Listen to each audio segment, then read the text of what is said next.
कर लिया?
Start.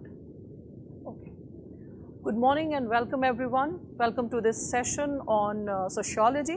And today, as it is an orientation program, so I would be just giving you an overview about how to go with the discipline sociology. So first and foremost, thank you for thinking of this discipline, considering this discipline, because until and unless you don't really consider, you won't be present here and would really pay attention to what this discipline is all about. So as you're going to unfold about this discipline, what is it all about and how we are going to understand the possibilities associated with this discipline. Today's lecture is going to focus on various aspects. So today, like you'll realize that I will be discussing various dimensions related to the possibility of selection. Like initially I'll be sharing certain answer sheets of or rather mark sheets of students who are selected. So the mark sheets will be displaying the role of sociology as an optional in your selection. So I hope most of you know the scheme of exam, and today just briefly I'll hint it to all those students who have enrolled to this session for the first time. There is one more thing which I would like to suggest, that all those students who have attended that half an hour orientation cum workshop which was there on 4th, you'll find that there are few elements which I will be reiterating for those students who are listening to it for the first time. So I really want all of you whosoever are listening to it to understand every single aspect. I'll be taking your individual queries and questions towards the end of the session. So be patient. Meanwhile, keep noting down your points, whatever your queries are, so that towards the end of the session you can raise it accordingly, okay? And one more thing which I can suggest all of you is that preferably sit down and listen to this session. Don't be just lying down and be casual about it, or just it's just an orientation program. Because like, you know, when you sit and when you commit in a specific manner, for example, you know, you can meditate while lying down also. You can meditate while standing also. You can meditate while walking. You may be meditating while teaching or while taking a lecture. So meditation, when we talk about it, meditate means to live in the moment, to be absorbed by the moment.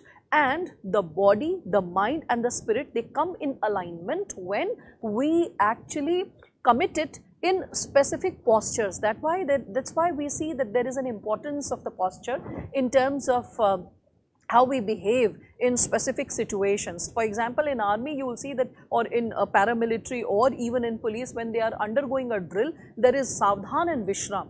In the similar manner, when you are taking a lecture, not just my lecture, any teacher's lecture, or in future the sociology lectures that is going to commence tomorrow onwards, you are requested to first and foremost sit in an alert manner rather than roaming around, or maybe like, you know, fooling around in the kitchen or in the washroom or just lying down on the bed. Don't do all that.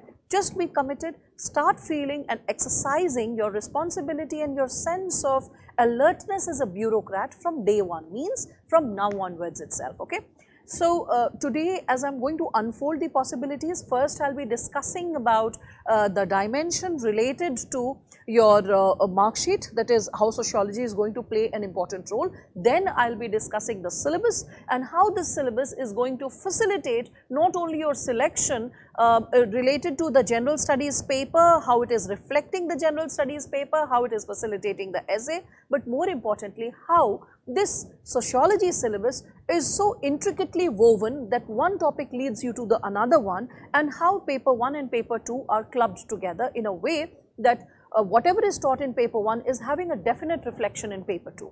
And along with that, I will be also discussing about how we are going to unfold this course and how you are going to enjoy this journey in the forthcoming months.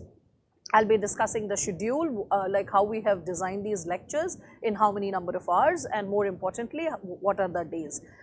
In the initial session itself, means to begin with, I'll just like to inspire you that you can not only just listen to today's lecture, tomorrow onwards I would be starting the very first topic of sociology. So you can attend the first 3 days lecture for free. So you can just get an insight about how this is going to unfold for you, how much easy and comfortable you are with this discipline and with my mode of teaching, how comfortable you are to attend an online session, because most of the time students feel online, I cannot understand the concept, I don't know, sometimes the teacher feels like she is or he is getting too draggy, or sometimes you might feel that, oh, I don't know whether I'll be able to catch up with the concept, I'll be as attentive as I would have been in a live class. So like, you know, those basic queries would be sorted maybe by today itself towards the end of the lecture, and maybe it will also get more polished by the time you will at least finish the first chapter. So in the first 3 days, I'm going to discuss the first chapter in the first 3 sessions, that is tomorrow, and after tomorrow I'll be taking it on Sunday, and then it will be on Monday. So by Monday, this topic, the first chapter will be over, and once it is over, you will have a fair insight not only about sociology, as in you will be enrolled to the discipline, but also how this course is going to unfold for you. So let us begin today's session in terms of this very segment. So as all of you can see, this very dimension of sociology, I would like to first show you the mark sheet of, it might be a bit hazy, but still I hope you all can at least comprehend what's tentatively written. Still I'll be just reading out, and it's just for the first 2 slides that is related to the mark sheet, because like, you know, I understand that the mark sheet must have buffered, and because it has buffered, it might not be so clear, but you can comprehend if you just peer a bit, you can pay attention a little bit. So as you can see, this is the mark sheet of like, you know, Pradeep Singh, and Pradeep Singh, you can see he was in his first attempt, he was all India ranked 93, means he was a proper IAS, and you can see he was just 22 years old, so just a fresh graduate, the way you want to be a graduate and get qualified. Few of you must have enrolled into post graduation or something like that. So you can see there is this segment whereby you can see essay, and in essay you can see he got 121 marks, fair enough. The essay is one segment where you can very comfortably get 50% or above. On an average, you will find that students who get selected as IAS, IPS or revenue services on an average have 120 plus, and any fair candidate of essay, I'm not saying best, the best marks that people have got related to essay has been 175, mind it, 175, so the margin is of almost 50 marks. Anyway, so in essay you can comfortably score like above 140, 145 very easily. 140 to 155 is something which any student who has a definite command on language can get it. Anyway, we will reflect upon essay later. Right now you can see in the general studies paper, this fellow had 105, 116, 109 and then 103. This is the general marks, mind it, this is the general marks related to the general studies paper. Most of the people get this kind of marks in GS. Then you can see further, there is this optional paper sociology in which the child has got 171, in paper 1 171, mind it, out of 250. That is the scope that this paper can create. And then you can see in optional the child has got 136 out of 250. So you can see that the scope to get more than 60% marks, or rather at least 55% and above marks, which plays a crucial role in your selection, is over here, that is in your the dimension of like, let's say, optional. So essay, as I had previously discussed in the workshop, and right now I am reiterating it, in essay, in optional and in interview, these are the 3 areas where you can really get an edge, where you can really score very high and improve your rank, and more importantly ensure your selection. Similarly, you can see two other mark sheets over here. The first one on like let's say my left hand side and probably your left hand side as well. You can see Anu Kumari's mark sheet is there. She was All India second rank, and then you can see Anya Das is also there. So she was All India 63 rank. So both these officers are proper IAS officers. One got selected in 2017, that is Anu got in 2017, and Anya got selected in 2018. So you can see Anu, again, she has fared 153 marks in essay. As I told you that any aspirant who is fair enough in delivery of the content gets a decent marks in essay. Again, in GS you can see almost a similar pattern, 102, 129, 134, GS paper 401. So something between 100 to 120 is what majority of the students who even become IAS float between, means not even 50% marks is scored in the general studies paper. Then we see optional. In optional, Anu gets 163 and in paper 2 155, and then in interview also she gets a decent marks, that is in personality test you can see 187, and that's how she becomes All India second rank. Okay, so it's not the majority of the papers, you can basically see it's essay, it's interview and the optional papers, the 500 marks papers, which plays the most crucial role in getting selected. Same applies to Anya Das. You can see Anya also gets 131 in essay, which is again like you can see above 50% marks. As I said, GS again 106, 108, 98, 105, you can see that between 100 to 120 as I had said. But the moment we see optional, it's 158, in paper 2 it's 142, so 158, 142 determining the possibility of her selection. Personality test 184. In personality test in past few years, the highest marks that a student has got is 206 out of 275. So on one hand, we all can see that there are students who are able to fare something as pathetic or as low as 120, 130 in the interview. At the same time, there are students you can see who have got selected and have got like 180 marks, 190 marks. 206 is a rare category, but on an average, every year 5 to 6 students are given 206. You can see 190 plus is a rare brigade in general, like getting 190 plus in interview is a rare phenomena. But getting 180 to 190 is possible, and that happens to all those students whom the board approves as an IAS officer. The board doesn't have the mains marks. The board only has the possibility to evaluate the candidate as per his/her presentation at the moment. Okay, so the subjectivity, the human dynamics always plays over there. But at the same time, we all can see that as the candidate is getting interviewed, in the process a lot of insights, the social insights, the insights about the larger society, the degree of compassion that an individual has towards the larger society, the kind of concerns, the kind of uprightness, the kind of accountability that an individual holds towards the larger society is actually evaluated. Because in the end of the day, a public administrator needs to go before the people, and amidst that common masses, the person needs to execute the possibility of policy designing and implementation. Designing in the later stage, as the officer matures, grays and becomes a secretary, or holding a senior designation, like let's say in the ministry, at either at the state level or at the central level. But when we are talking about the possibility in terms of the grassroots level, means the initial 15-20 years of service, at that time you will see that the individual is able to unfold and articulate the various realities as per the individual's concerns, as per the individual's domain of interest. So that possibility also gets underlined, or that also gets strengthened as per the individual's level of preparedness, levels of insight, levels of understanding about the larger society. We all can further speculate, and we can further see that what this entire possibility is all about. Means when we are talking about the scheme of exam, what does the sociology syllabus talk about? Okay, so we'll just briefly see, and then we'll explore the possibility. The very first topic, as you can see, the first topic itself is talking about fundamentals of sociology, right? So in this fundamentals of sociology, the very first topic is sociology, the discipline, modernity and social changes in Europe, and emergence of sociology.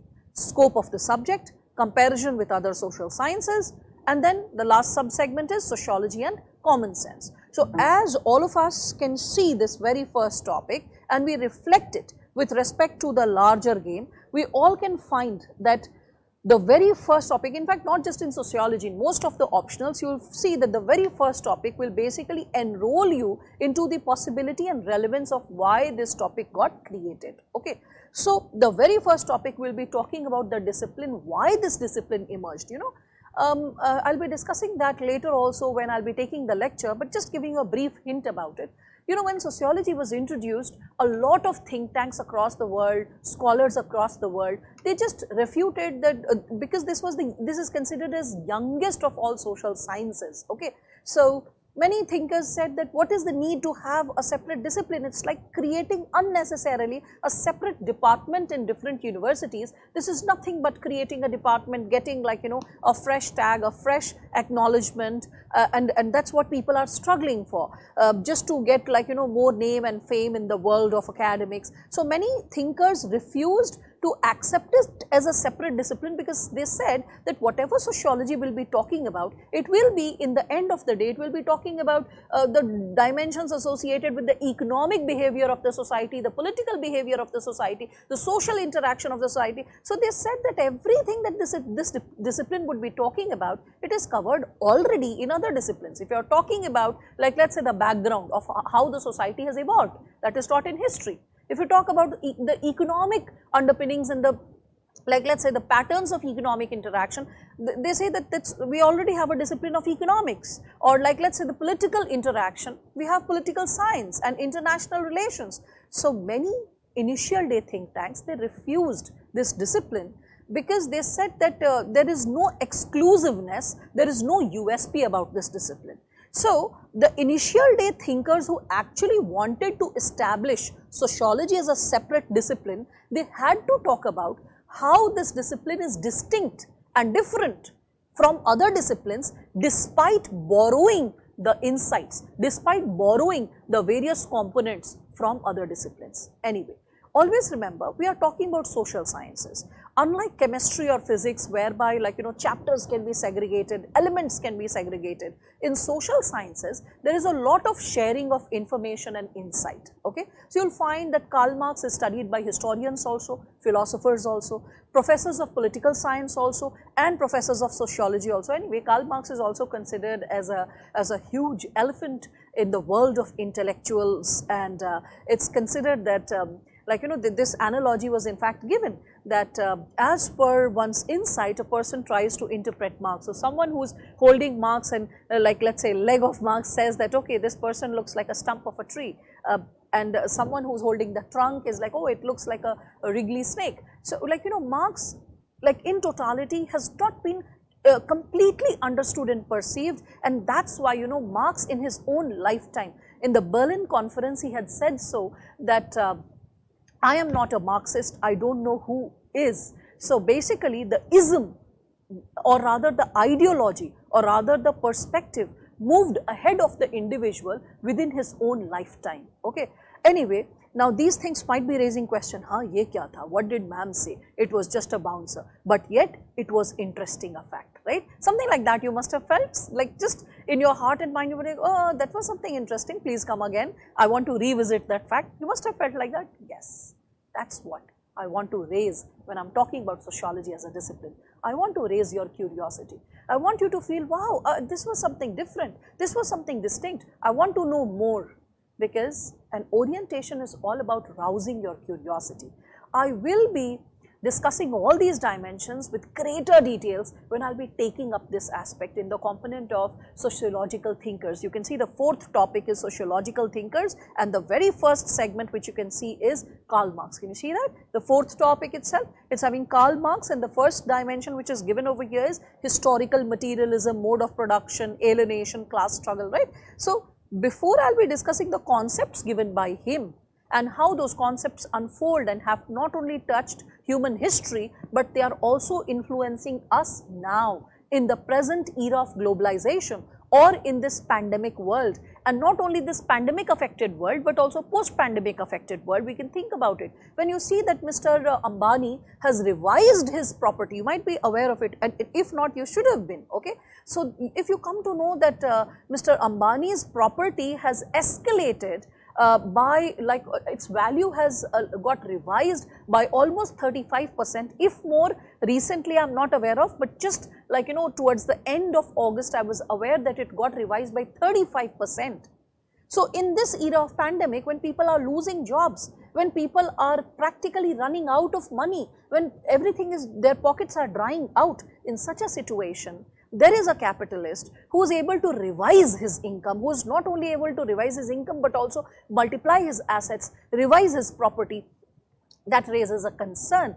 And then you realize, when you will be unfolding about Marx and how he is saying that the kind of divide that we are experiencing, it is something which is created by people who are very less in number, but they are holding all the elements which are articulating our life.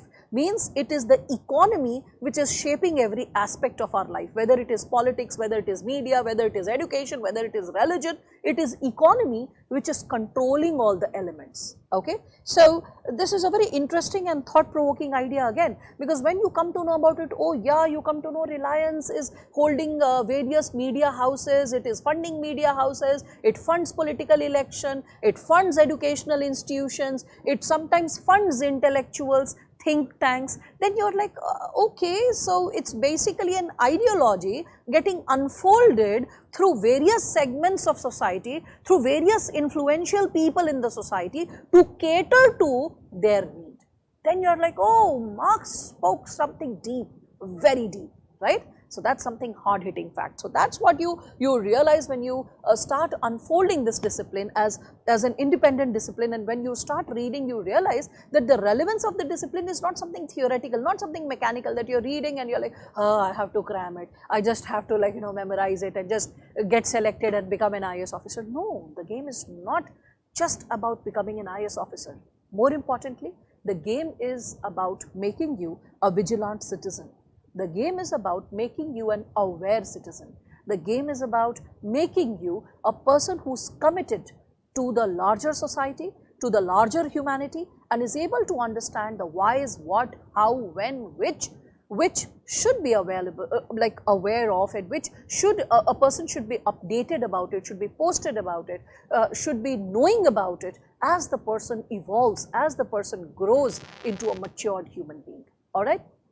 Anyway, we are not getting into the depth of Marx. I'll be discussing all of it when the time comes. So getting back, so sociology, when it unfolds itself as a discipline, the very first topic that I was discussing, when it unfolds itself, you realize that what historical situations, what intellectual waves, what political waves, what economic changes, all of it consolidated together leads to the emergence of this discipline. And that's why the first topic is modernity and social changes in Europe and emergence of sociology. So when you are unfolding the word modernity, modernity doesn't mean like modern clothes, like something like someone is wearing a pair of jeans or is wearing like not just torn jeans, but is wearing like, let's say, a halter top or something like that. No, that is not modernity. Clothing is not modernity. Modernity is not westernization. Modernity is not speaking in English. Modernity is having a critical, rational thinking. Modernity is having a more balanced approach towards human existence. Modernity is having a humane approach to life. Modernity is having a scientific temperament, a temperament of inquiry, okay, towards life and whatever is happening in and around us. And this phenomena of modernity means whereby you're not following things out of blind faith. Okay, you're not following things just because religion is dictating or some Baba or some Guru or some sect is dictating. You're following something because it seems to be rational. You're following something because it seems to be logical. So when we are talking about modernity, the era of modernity unfolds itself through three key underpinnings. Like first you can see the intellectual wave, when you see the period of enlightenment, when you will be reading Indian history or world history, especially in your general studies class, there also this fact which I am sharing will get reiterated. So you will find that in world history, during the period of Renaissance and post-Renaissance also, as this period of enlightenment unfolds itself with a lot of thinkers who are coming up with different new ideas about how society should be, then you come to realize that modernity is unfolding itself intellectually. So first the mind, the idea comes in existence, whereby people come up with new ideas how a society should exist, what should be the reality of the society, how people should experience their in their day-to-day life, what they are devoid of, and why are they devoid of that thing. So when we are talking about modernity, we see that the inquiry about what, why and how related to what people were living started in the 17th, 18th century, though the process is like if we actually get into the whys and hows, it is from ancient time period, but the critical scientific inquiry in a more structured manner in Europe had started in 17th, 18th century, and at that time period we see that modernity starts unfolding itself intellectually. Similarly, politically, you must have been aware of the American War of Independence, you must be aware of French Revolution. Even if you are not aware of the exact year and the exact time period, those will be discussed during the lecture, but you are aware of the possibility that the ideas of liberty, equality and fraternity, it comes through French Revolution. And French Revolution occurs because the French soldiers who went to America to fight the War of Independence then, okay, in support of the American soldiers and the merchants over there, these soldiers, they realized that, oh my God, there's no king, and without the king, the system is running fair. Everyone is given almost competent rights. So then, when these soldiers returned to France, they realized, why not have a similar system? Because they had a very exploitative monarchy. So, the political realizations, the dawnings, the very idea of equality, liberty and fraternity, when it was realized on that land and people got aspired enough, they got enthused enough to realize it in their own land, that unfolds the possibility for the French society. And this fire that had caught in France, it starts having a decelerating impact, it starts spreading all over, and we all find that the impact further is witnessed in the entire Europe, starting from Western Europe to Eastern Europe, and then the decelerating impact to the entire world as colonialism unfolds itself. People from across the world, they are exposed to different ideologies and insights. When there is global level of sharing of ideas and perspectives, then we see the impact unfolding itself across the world. Again, we all can witness the possibility in terms of not the political change and let's say intellectual change. We see the economic change also unfold itself, whereby we see that at economic level, we see the intellectuals, how they are influencing the possibility, whereby we see the intellectuals in the form of scientists, okay, they come up with different inventions, new machines which can go for bulk production, and how this bulk production facilitates the possibility of industrialization, and how industrialization leads to the emergence of urbanization. And this urban center is not like the ancient urban centers which were seats of education or religion or seats of trade and commerce. No, not just that. These urban centers were having 70% or more population associated with non-agricultural orientation. They are into bulk production. They are divided into capitalists and the labor class, and how different types of social stratification, social realities start unfolding itself, and how due to this a lot of people are inquiring about human rights, people are inquiring about labor rights, women's rights, children's rights. Okay, so multiple level inquiries come into existence, and wherever there is an inquiry, wherever there is a quest for a better society, a quest for what's happening and why is it happening and how to improve upon it, there the foundation of sociology would be laid. So we see that the very first topic is talking about the discipline itself, how it comes into existence, and then we see the scope of the subject. The scope of the subject means what, when we say scope, you understand the word scope, right? Scope is the relevance, the boundary, the importance, right? So when we are talking about the scope of the subject, we are not talking about in terms of commercial interest or in terms of you getting a job or you getting selected. Here the scope of subject is related to what exactly sociology can create for you intellectually. Okay, so someone will say, oh, sociology can unfold different types of segments and different types of subjects and different types of topics, and someone will be like, no, the concerns are merely sociological in nature. So whether the concerns are only societal or it is like, you know, intersubjective, that is a matter of debate, and that's why different thinkers will define the different types of scope. Someone will be saying the scope is limited, only limited topics should be taught as sociology or as sociological discipline. Few thinkers will be like, no, the domain of sociology is too vast, because anything and everything that is falling in the domain of the society is a concern for sociology. So two sets of thinkers, though it's not two, there are 4 different sets, but more pronounced way mein hum log 2 ko leke chalte hain, but still I'll be talking about the other 2 as well when you will be discussing this topic. Okay, so C. Wright Mills has his own school which is different from the prominent 2.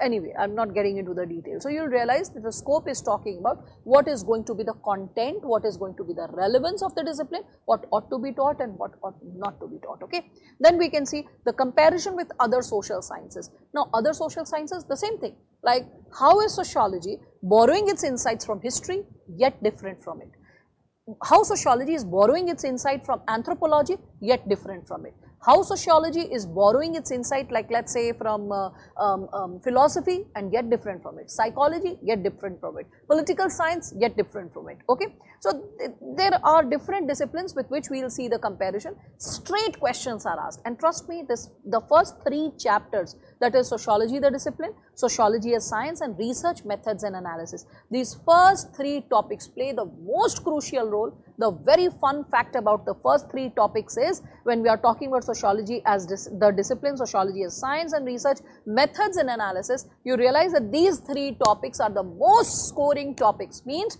here you can easily, comfortably score 80% or above marks. All those students who are enrolled into this discipline, all those students who are really interested to take this discipline as their optional subject, you should keep noting these little facts for yourself. Those who are interested about this discipline, you should take a note of this fact that, wow, this is the area where I can score more than 80% marks, because there is no scope to deduct. You write all the facts, you write all the dimensions, you write all the points of analysis, no one can cut your marks. There is no scope of cutting the marks, okay, because there is no scope of subjectivity. There is no scope that, like, you know, one thinker is saying something else and someone is saying something else. This is one of the most, I would say, stagnant areas. Though sociology, you will realize in all other topics, it's not even distantly stagnant, but in this first 3 topics, there is very less scope of improvisation, and because of which this area becomes very scoring. Now just think, on one hand I said that in essay you can get 55% plus marks. I said in GS, the first 4 papers as we analyze, we realize that getting 50% means 125 out of 250 becomes such a big deal, right? And here I am talking about first 3 topics which on an average qualify for 40 to 50 marks question in paper 1, and that area has the potential to give 80% or more marks. Interesting, right? Okay, so this is something which we are unfolding. Again, there's a very interesting term, this sociology and common sense. I would like to give you an insight about this, because you know this actually frames the backbone of the entire discussion. That's why I'm just like explaining at least this part to you, because that will also like, you know, engage you, and it will also rouse your curiosity related to this discipline. So as I say, the sociology and common sense, please understand. In common sense, you say caste system, you say tribals, but as you unfold it as a discipline, as a separate and distinct discipline, you realize that sociology and common sense, when we are unfolding it, you realize that in common sense, there are a lot of words which are thrown around us and we are aware of those terms, but we understand it only as a common sense. For example, if I tell you that why is caste system referred as caste only, and is the word caste existing in Indian society, the word, I mean it, not the insight, the word. So is the word caste existing in Indian society? Like let's say for past 200 years, 500 years, you're like, yeah, caste has existed now. This is common sense. When I say the word sociology, you'll realize, okay, I'll just probably just write something so that you can understand. as I say the word sociology, okay, you can see there are two words. This is socio and then logy. Socio comes from the word societas, okay, and this societas means society, and logy comes from the word logos, and logos, I have discussed this previously also in the workshop, but here I can just draw and explain it to you. So logos comes from the word science or scientific inquiry or a systematic study. So when we are making a systematic study or a scientific inquiry about the society, a scientific inquiry or a systematic study about the society, as we are making it, what do we realize? We realize that in that scope, in that possibility, sociology is making a scientific inquiry. And how do you make a scientific inquiry in any discipline?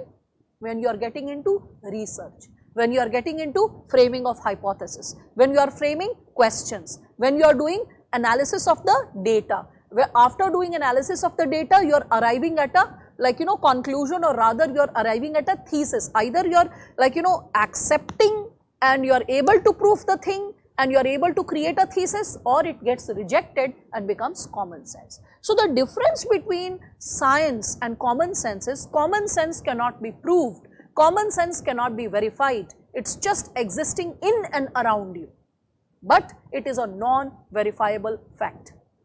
But when we talk about something as science, we can verify it, we can cross-check it, okay? And that's why sociology is a discipline which scientifically inquires into our social reality, which scientifically inquires into our sociological existence, into our societal underpinnings, into our societal imaginations, okay? So when we are talking about a systematic scientific inquiry about our societal existence, about our social existence, what do we find in terms of sociology? We all can find that this discipline will make you understand what, why and how. For example, I gave you the example of caste. You know, when the Portuguese came to India, they were baffled by the stratification, the patterns of existence, the way people were interacting, the way the society was organized, the way the patterns of give and take of service was taking place, okay, people were giving services, they were taking services. So how the society was organized, that was a matter of great curiosity to the Portuguese. So they realized that this kind of organization needs a technical name, and that's how they gave a term called caste. Caste system is a European term, caste, the word castas, it comes from the word castas. So the word caste is basically, you will see that it is a European term, it does not exist in the Indian texts and literature. You will be like, yeah, but here there was varna and jati. Now again, there is a very interesting fact. In northern part of India, you will find that the term jati or jat or biradari, all these words are used, okay. In southern part of India also, you can see the word varna used, okay. Jati has over the time period caught up, but as we explore and unfold the possibilities, we see that the term varna was used in ancient let's say literature. For example, in the 1st century AD, we see Manusmriti talking about the concept of varna, okay, and allocation of roles accordingly. Again, we find the concept of varna getting reflected in, let's say, Buddhist literature, in Jain literature, in the various types of literature which unfolds in the later years. For example, in Sikhism, we find the term in Bhakti movement. But when we explore the term caste, the way we perceive and generalize it right now, it did not exist like this just 100 years back. Ekdam simple sa ek fact batati hu, theek hai? You will see that in southern part of India, that is when you move to let's say Tamil Nadu and Kerala. In general, all of you know that when we talk about caste system, there are 4 castes, you know that, and they are actually having 2 subdivisions, upper caste and lower caste. So you see that the 4 castes which we find is Brahmins, Kshatriyas, Vaishyas and Shudras. That's how people say. But you'll be surprised to know that in Tamil Nadu and Kerala, there are Brahmins. I mean, in ancient time period, medieval time period, as you unfold and explore about the society. Just recently, I was talking to one of my friends who's a historian living in Kerala. So I was just discussing this thing and she's like, yeah, that's so interesting and so true, that India does not have any uniform pattern of existence if we reflect upon the history of the Indian society. So there was no concept of Kshatriya existing in Tamil Nadu and Kerala. No concept of Kshatriya. There were Brahmins and there were Adi Shudras, and in between there were communities who are nowadays referred as other backward classes or OBCs. Okay, no concept of Kshatriyas. And the Brahmins over there in southern parts of India were like omnipotent. Potent means someone who's having power, means all powerful. Okay, they were living in agraharams and they were living separate from the mainstream society. The other people were supposed to only provide services, render services. So someone is like, taking care of their fields. Yes, fields. How come? The kings used to donate a lot of land to the Brahmins. So unlike in northern part of India where you have an impression that, oh, Brahmin will earn by providing religious services, spiritual services. No, in southern part of India they were affluent zamindars also or landlords also. Okay. And there you find that they are politically influential, intellectually influential, they are economically influential, and other societies or rather other communities are just rendering their services to them, right. So as you start unfolding, you are like, oh wow, I was never aware of the fact that the term caste system never existed 150 years back. So who created it? The British. In 1871, when they went for doing the caste-based census, or rather when they went for doing the census of India, they had to actually identify people into communities and they had to generalize. That's how a generalized insight or a common pool or common insight about caste system was created. The same Brahmins whom I was discussing who are so influential in southern parts of India, who are having political and economic power, intellectual power in Tamil Nadu and Kerala, the same Brahmins as you come to Haryana, because we are like I am here in Delhi, so we can talk about our neighbor Haryana. In Haryana you will find that the Brahmins are like acknowledged as upper caste, but they are not considered so influential. They are just like any other upper caste, not having some exclusive political or exclusive economic control. Are you understanding that? So the very insight about the Varna system or the very possibility of caste system, which is popularly understood nowadays, was not so if we explore about Indian society in totality. The reality of caste system, what is existing here in the northern part, is not what was experienced or what is experienced in southern part or what is experienced like let's say in Assam or Manipur. Okay. So when we are talking about this caste system, common sense generalizes it the way Britishers did it for us. The sociological sense makes you curious and makes you know your society, your civilization from the very roots, how and what it was and how and what it has become, what we are experiencing it today, right. I hope all of you are understanding that. So common sense, generally what you perceive, generally what you understand. Sociology, what exactly it is, how it is, why is it so, and what it ought to be, because one of the most important features about a science is predictability. Any subject is called a science when it can predict, if not clearly, then at least tentatively about future, right. So sociology can help you understand and predict about the possibilities of the near future. Okay, it can also give you an insight about what possibilities may unfold in the near future. So until as you don't understand what was existing, why it was existing, what it has led to, what we are experiencing right now, you cannot understand what is going to unfold in the future, because you cannot understand the pattern of change, pattern of continuity, pattern of the overall unfoldings and transformations. Okay. Anyway, so I hope you are understanding the word common sense. In the similar manner, tribals, when you explore the word tribals, Janajati, okay, the word tribal did not exist just 150 years back. Again, this word was created for us by the British, just to segregate the communities. To a certain extent, electoral politics was also helpful to underline the existence of caste, just getting back a little bit. Okay. So the very term caste also became more pronounced as people started re-identifying themselves decade after decade, census after census, to get their own separate electorate or separate representation in the British era.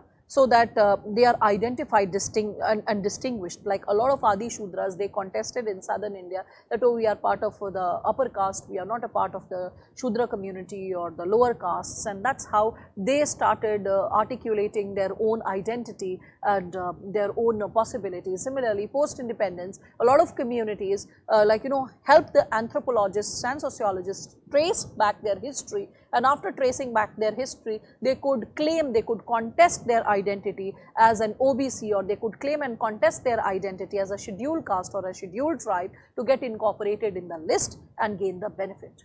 So scheduled caste, scheduled tribe, the word itself has a schedule. Schedule, you can understand the word schedule. So there must have been a schedule where the identity would have been mentioned, would have been highlighted, and on the basis of the identity, the various types of positive interventions, or we can say reservations, are provided. So these positive interventions or these types of the insights that we create, these types of dimensions that we create for the vulnerable sections is possible only when we identify who is vulnerable, how the person is vulnerable, and is the person truly vulnerable? Is the person can the person be really identified as socially and educationally backward for centuries together? And unless you don't identify the identity of the person, you cannot really provide the intervention. So sociology helps you to identify. Sociology helps you to inquire. Sociology helps you to understand your people better, your communities better, your unfoldings better. Okay, now let's see. I hope you are enjoying so far, and I hope you all are understanding what we are saying. I cannot see the chat section. I hope all of you are understanding this. The chat section over here, I cannot see it because the connectivity is snapping over here. Yeah, so please fix it. Okay. So when you will be writing something, I'll be able to see also. But don't start writing right now, because it will just distract us. I'll take your questions just in a short while. Meanwhile, just explaining you what I had been unfolding for all of you.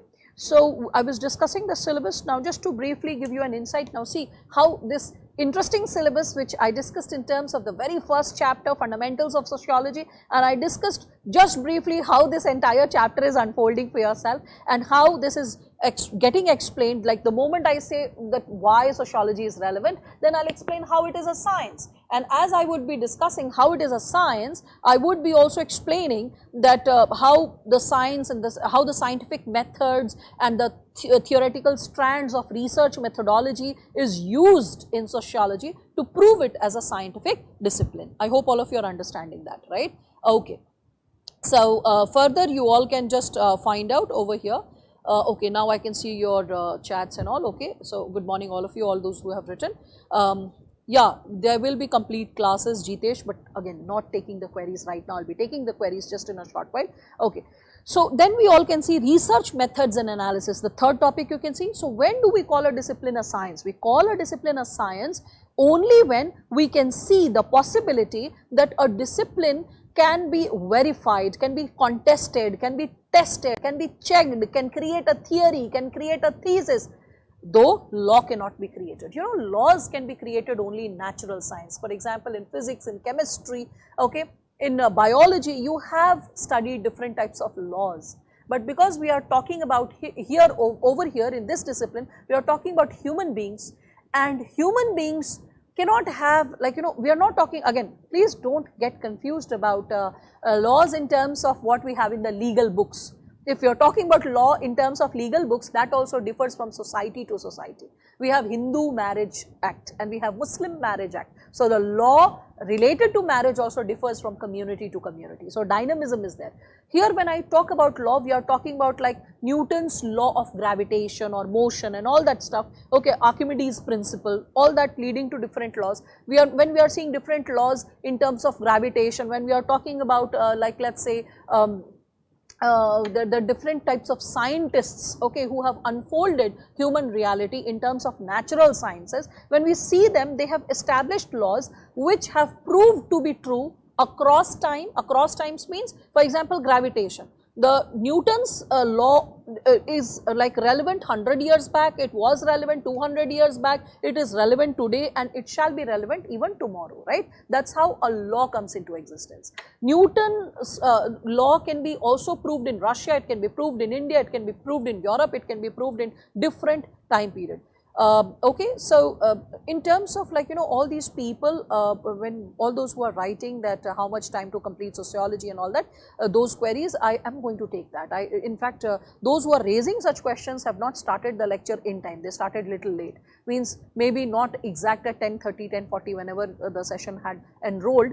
They have logged in between, and that's how you are like, you know, struggling somewhere that was ma'am like, you know, talking about it or not. I'll be talking about it. I've just like, you know, unfolded the syllabus right now, and let me just open the dimensions associated with it. So when I'm talking about law, we cannot have laws because the humans differ from society to society, community to community. We find that human beings, they tend to have different perceptions and realities according to not only the environment and climate, but also the patterns of interaction which they have developed over the centuries, right? So as you are understanding about this discipline, as you are unfolding the segments about this discipline, you realize that because it is a social science, we cannot have laws, but yes, we do have theories, and the existence of theories, the inquiry of theories creates the possibility of what? Sociology getting established as a science.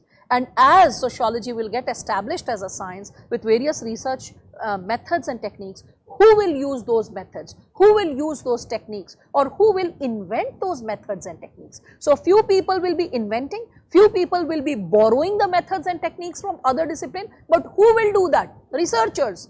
What kind of researchers? The prominent academicians of the past. And who are they in terms of this discipline from the past? So we can see in past, Karl Marx, he was like, you know, great scholar. He was an exponent in various disciplines. He knew history, he knew literature, he knew philosophy, and definitely social political realities, and that's how he is one of the most prominent thinkers in various disciplines. As I just compared him to a giant elephant in a room of intellectuals related to different disciplines. Everyone is touching him differently and interpreting his ideology differently, right? Anyway, so similarly you see Emile Durkheim. Many people say Durkheim. Oh, that's such an Indianized pronunciation. It's pronounced as Durkheim. Okay, just remember Emile Durkheim. So Emile Durkheim, many people say Emily Durkheim, don't do that. At least if we have a scope to pronounce things correctly, write things correctly, why not do that, right? So just keep working bit by bit on your grammar, on your pronunciation. That makes you more smart, that makes you more presentable, and presentation definitely makes a difference in your interview. Anyway, so Emile Durkheim, here we will see how this guy uses specific research methods and techniques, and he develops sociology by discussing various segments, developing different like let's say topics related to sociology, and develop, in fact, like, you know, you can also consider that the domain of sociology was broadened, different aspects were incorporated by this thinker, that is Emile Durkheim. Then you see Max Weber. Max Weber, he was a German scholar, and like, you know, if you listen to a German person, he won't be calling him Max as we call it in a very anglicized American pronunciation. A German will call him Max Weber. Okay, but we'll go by Max Weber to keep it simple. So Max Weber and his concepts, what kind of insights he brings in to sociology and establishes sociology as a discipline. Then we see Talcott Parsons, he is an American sociologist. Just after Second World War, how he has contributed to the development of sociology. Robert King Merton, he was alive till recently, 2003 or 5, this intellectual, he passed. This man, you know, he was such an expert even in maths. He had got the Science Congress medal also in US, and if I'm saying that if this man would have done research and if he would have been associated with mathematics, he would have won the Nobel Peace Prize. He was such an expert person. His son though won the Nobel Peace Prize.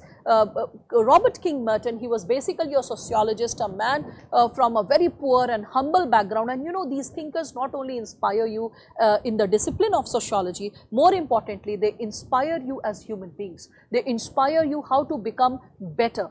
they inspire you how to fight against all odds. So in between I'll be just like giving you little tales of inspiration related to them, so that you identify them individually. Actually what happens once the syllabus is over, many students tend to get confused. They see social action in Max Weber, and then they see, like, let us say in Emile Durkheim, you can see social fact.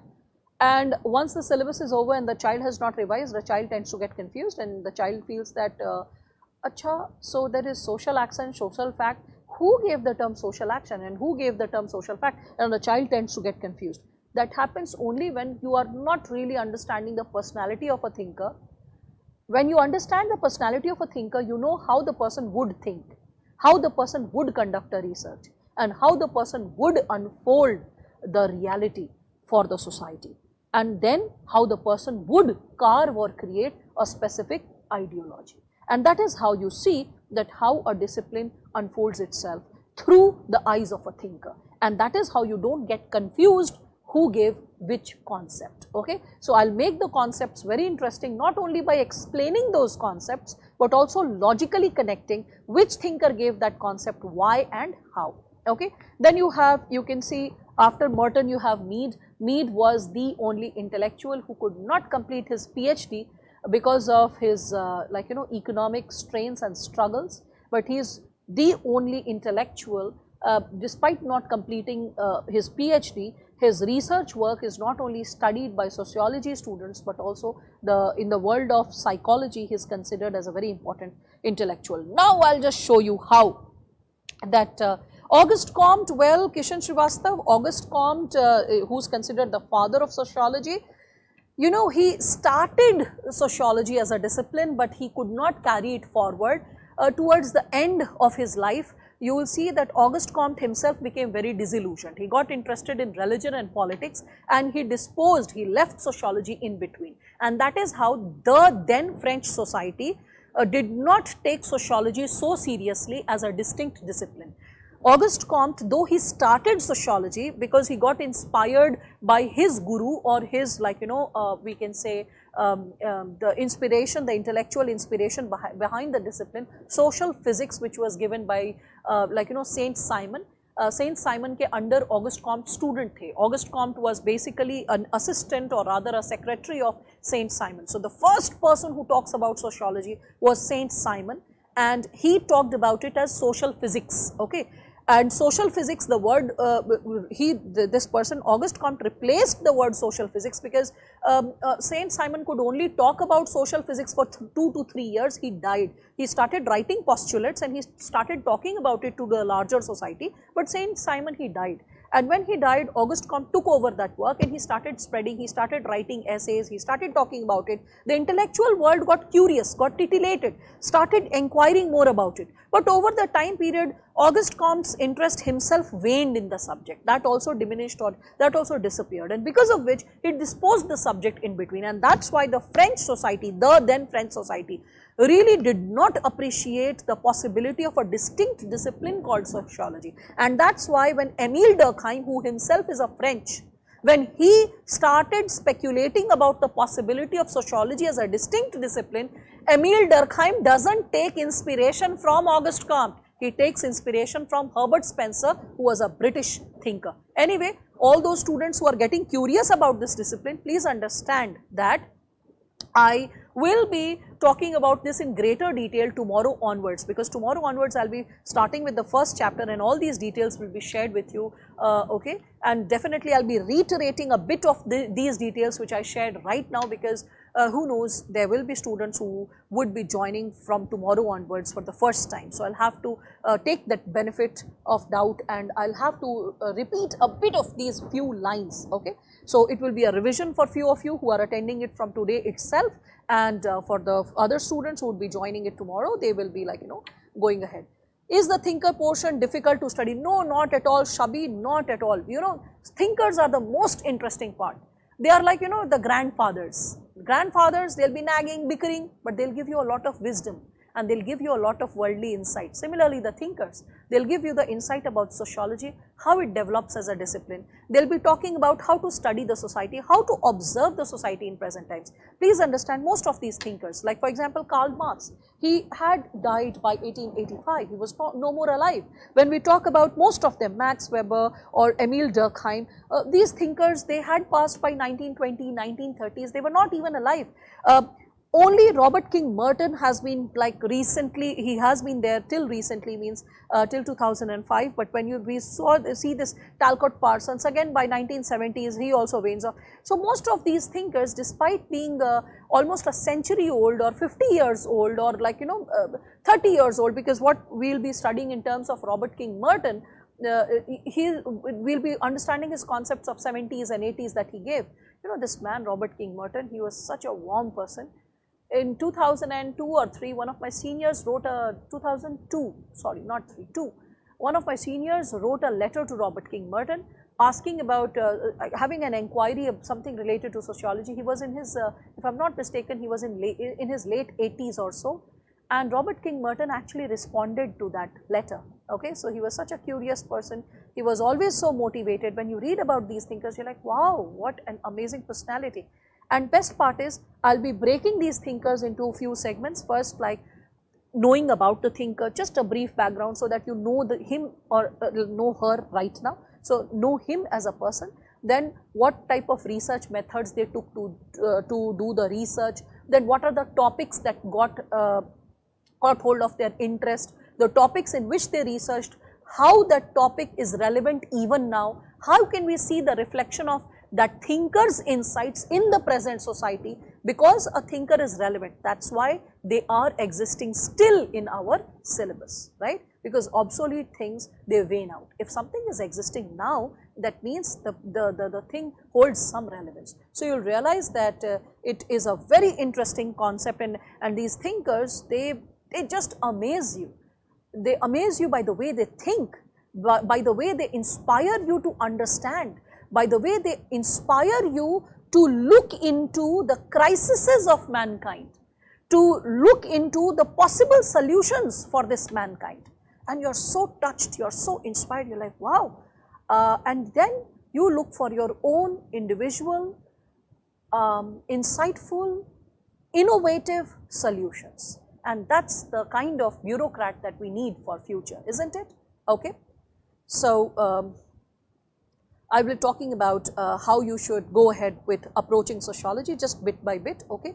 Yes, any kind of discipline, like Gina has asked or Gina, I'm sorry if I'm going wrong with the pronunciation, that can a person having a different discipline like BA English Honours or even BCom or a person from science, I'll tell you, this is a huge classroom. We here like very comfortably 400, 450 students could sit. Right now these classrooms are empty because we are going online because of the pandemic.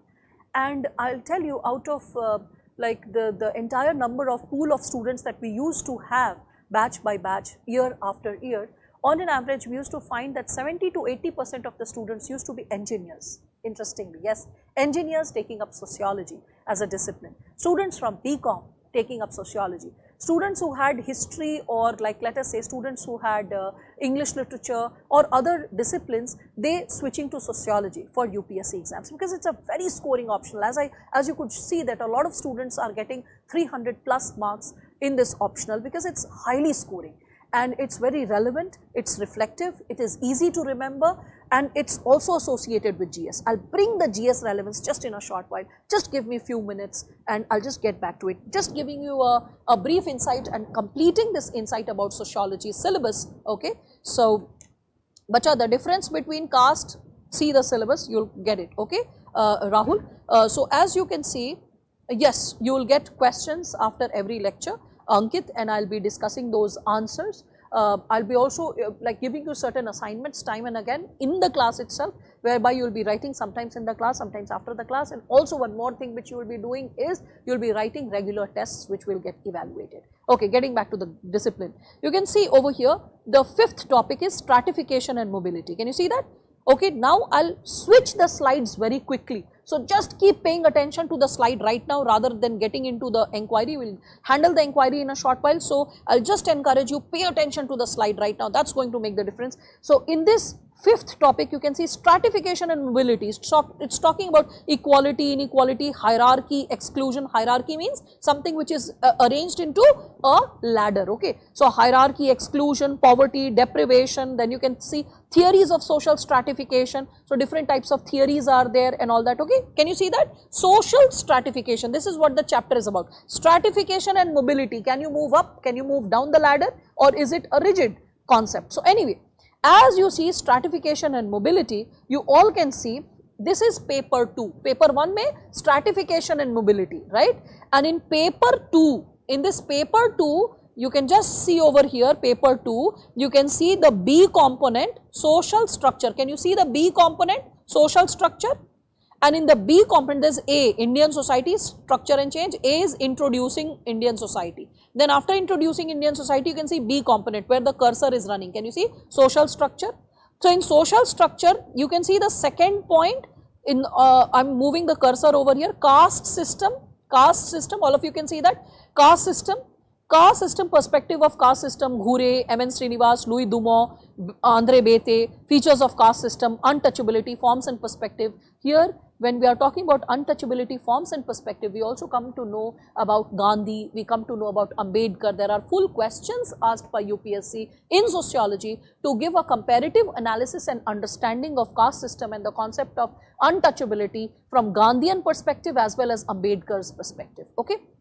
Anyway, and then can you see in the social structure B point, this caste system, just a point underneath the caste system is tribals, and underneath tribals you can see social classes.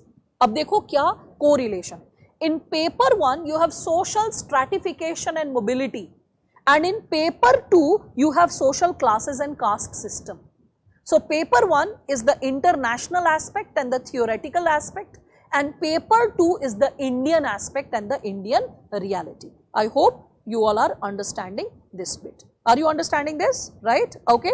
Similarly, again getting back to paper 1, you can see after this stratification and mobility, after this fifth topic, the sixth topic is work and economic life. Fine, a general international overview, okay.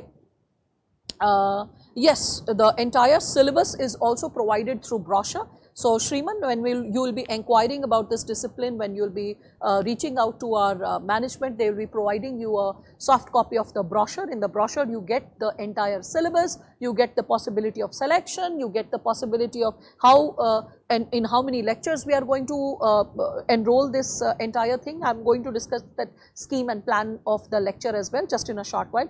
Thoda sa patiently, dekh lo pura, theek hai? Okay, now see this. So in this, after this sixth topic, you can see politics and society. All of you can see this, politics and society, seventh topic, the cursor is running over here. I am running it on this concept of politics and society, right. So in this politics and society, which is there, okay, as the seventh topic in paper 1, just moving ahead to paper 2, and you can see in paper 2, you can see this politics and society, right. So paper 1 theoretical aspect, paper 2 is talking about the Indian aspect. Again moving back to paper 1, see this.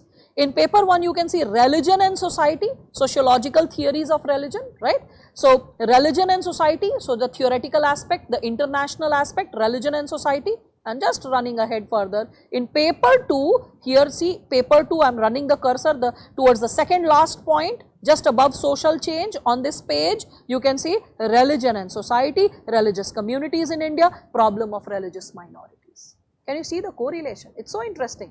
Paper 1 and paper 2, they both are going hand in hand, sharing the insights with each other. Further, let us see.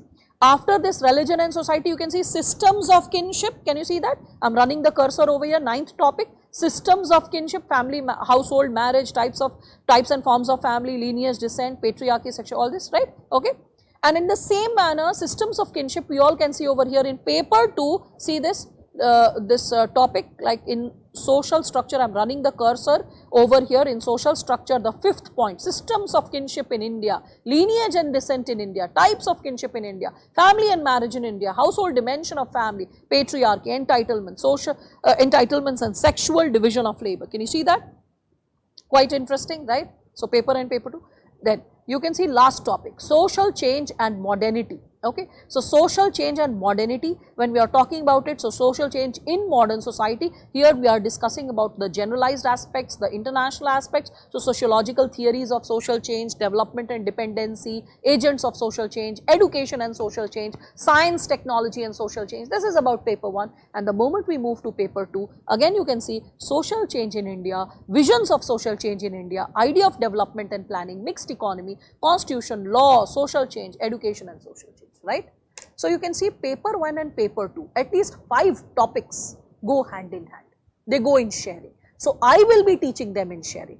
Few extra topics are there in paper 2 which are not connected to paper 1. For example, you can see there are some Indian thinkers, like in paper 1 we had Marx, we had Weber, we had Parsons, we had like different thinkers. In the similar manner, in paper 2 we are having Indian thinkers like G.S. Ghurye, we have, okay, we do not call him Ghure, because Ghure is a very anglicized pronunciation, any Marathi person will be saying he is called Ghurye. Okay, so you please go ahead with the Indian pronunciation for this Indian guy. So, G.S. Ghurye, M.N. Srinivas and A.R. Desai. Okay, so 3 different thinkers belonging to 3 different ideologies or perspectives. So, we will be studying about them. Similarly, how sociology unfolds itself, and what is the approach or opinion of the thinkers related to it. So, impact of colonial rule on Indian society, we will be discussing about it. Few extra dimensions about Indian society, like we will be discussing about rural and agrarian social structure, rural and agrarian transformation. देखो यहाँ पे social structure में rural agrarian social structure is there, and this same topic is connected to yet another topic of this syllabus. Here you can see the first topic, rural and agrarian transformation, the very first topic on this page, right. So, all of you can see there is a sharing of information even in the paper 2, like one topic is getting reflected with the other one. Okay. Then in this towards the end we see there are some miscellaneous topics like industrialization and urbanization, we have population dynamics, we have challenges of social transformation. Social movements is a topic which can be connected to politics and society. So, political system, the moment that topic is done, politics and society, social movements will be taught in continuity with it. So, I hope you have got a brief idea about you are getting a brief idea related to the syllabus, and as you are understanding the syllabus, I would like to empower you with 3 different types of questions which UPSC has been asking. First type is the theoretical type, second is the evergreen reflective type, and the third is current issues related. Okay. Now, the theoretical types are very straight in nature, very straightforward. I mean, you have been taught like that in the class, and the same thing as it is asked. In those questions, there is not much scope of improvisation. More importantly, you just need to cram the information and write it, as simple as that. At least 25 to 30% questions are theoretical in nature, very straight, very direct. If you have mastered the topic, you can write them very easily. All right. So, yes, Anjali, you can join the session, like you can join the course after 2 days. You can join tomorrow's session as well at the same time. The sessions will be there on, I'll repeat it towards the end of the session also. We are conducting the session on Sunday, Monday, Wednesday and Friday. It's easy to remember, Monday, Wednesday, Friday, every alternate day, and after Friday again Sunday. So, it's like just the alternate days. The only continuity is Sunday and Monday, and the timings are the same, 10:30 to 1. Okay. So, today I'll be definitely, because it's a workshop, so I will be wrapping it up by 12:30 or so tentatively. And initially first few days I'll try to keep the session for 2 hours only, because you all are beginners, so I won't harass you suddenly, the teacher is like all regimented, but bit by bit as I'll see that your tenacity is increasing. So, the lecture, rather than just being for 2 hours, it can be 2 hour 15 minutes, 2 hour 20 minutes, okay, maximum 2 hour 30 minutes, not more than that for sure, okay, but 2 hours to 2:30, that's what the ideal like duration of the lecture would be in future. All right. Now, you can just see, as I'm talking about the topics related to theoretical questions, I'll just show one question theoretical, because that is not something which is very tough to comprehend. So, you can just see the 6th question which I have written over here. 6th question, the last question, can you see that? Compare and contrast the contribution of Marx and Weber on social stratification in capitalist society. Simple, right? You have not studied the topic, so I cannot discuss the answer, no point discussing the answer right now when you don't know the content itself. But here I just want to show you the nature of question when it is theoretical.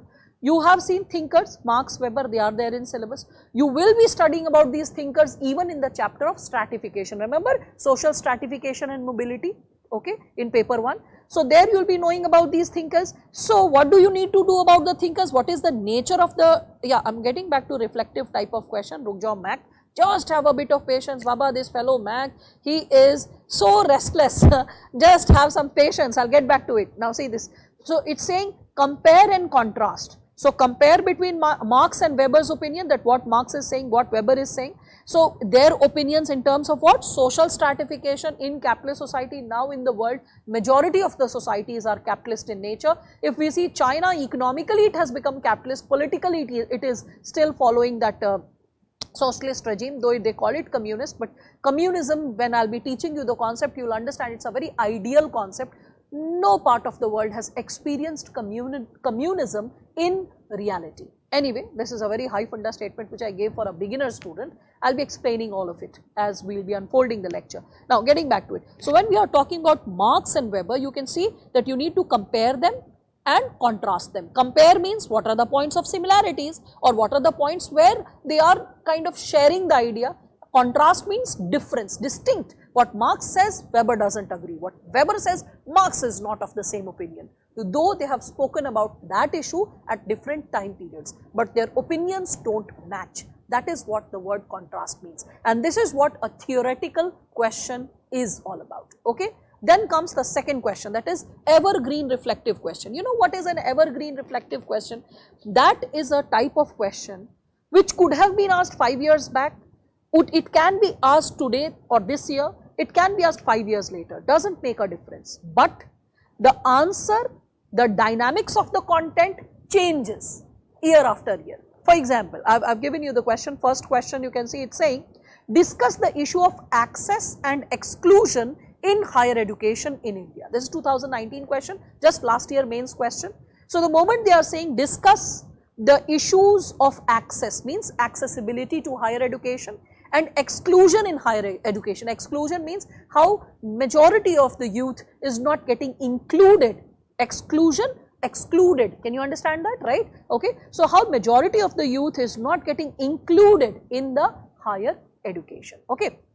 So the moment we are saying discuss the issues of access and exclusion, how some people are having accessibility, how majority are not having an accessibility, why they are not having, is it their economic status, is caste also responsible, caste identity also responsible, is regional disparity also responsible, is locational disadvantage responsible, is like let us say the possibilities associated with gender also responsible. So the moment you say issues related to access and exclusion, this question could have been asked 5 years back also, it was relevant 5 years back also, it is relevant today also, and it would be relevant tomorrow also, okay. But when this question would have been asked 5 years back, if it would have been, the answer would have been slightly different in terms of the approach.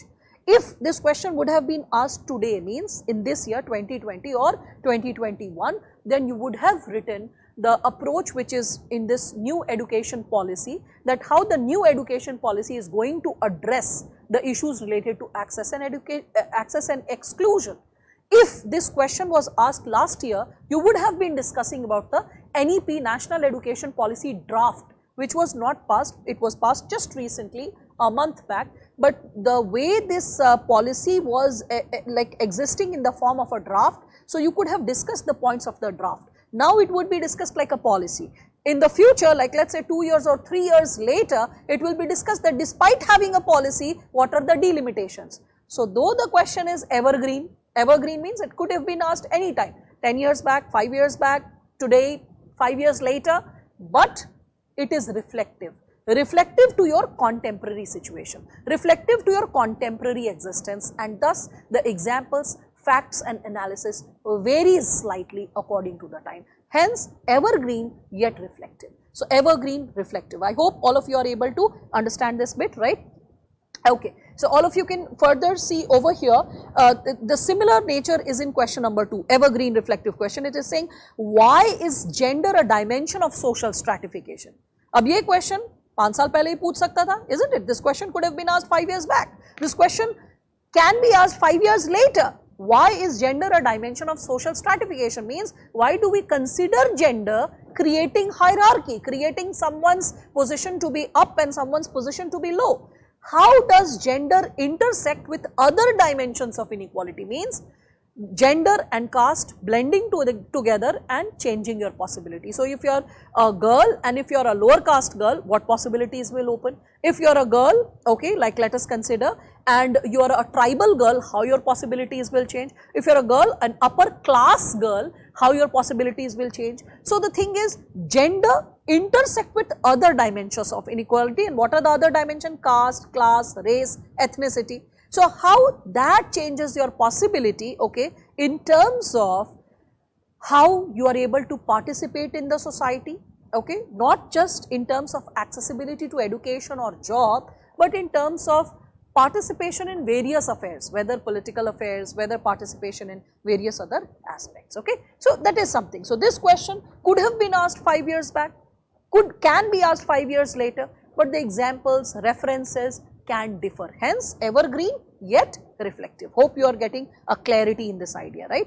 Then I am just showing you some questions which are related to current issues. You know, in 2018, hashtag #MeToo movement had trended across the world, and the flares had also reached India. A lot of celebrities and common people, people from different walks of life or from different society, different cities, women across sections, they started writing on Facebook and other places by making hashtag #MeToo trend, whereby they started talking about the patterns of violence, abuse that they experienced in their life, sometimes by people belonging to their near quarters, relatives, friends, professors, seniors, juniors, like like different people, and sometimes from unknown strangers. But this hashtag #MeToo, when it trended, when it had started from West, and when it reached India, the various shades that it acquired, the various possibilities that it acquired,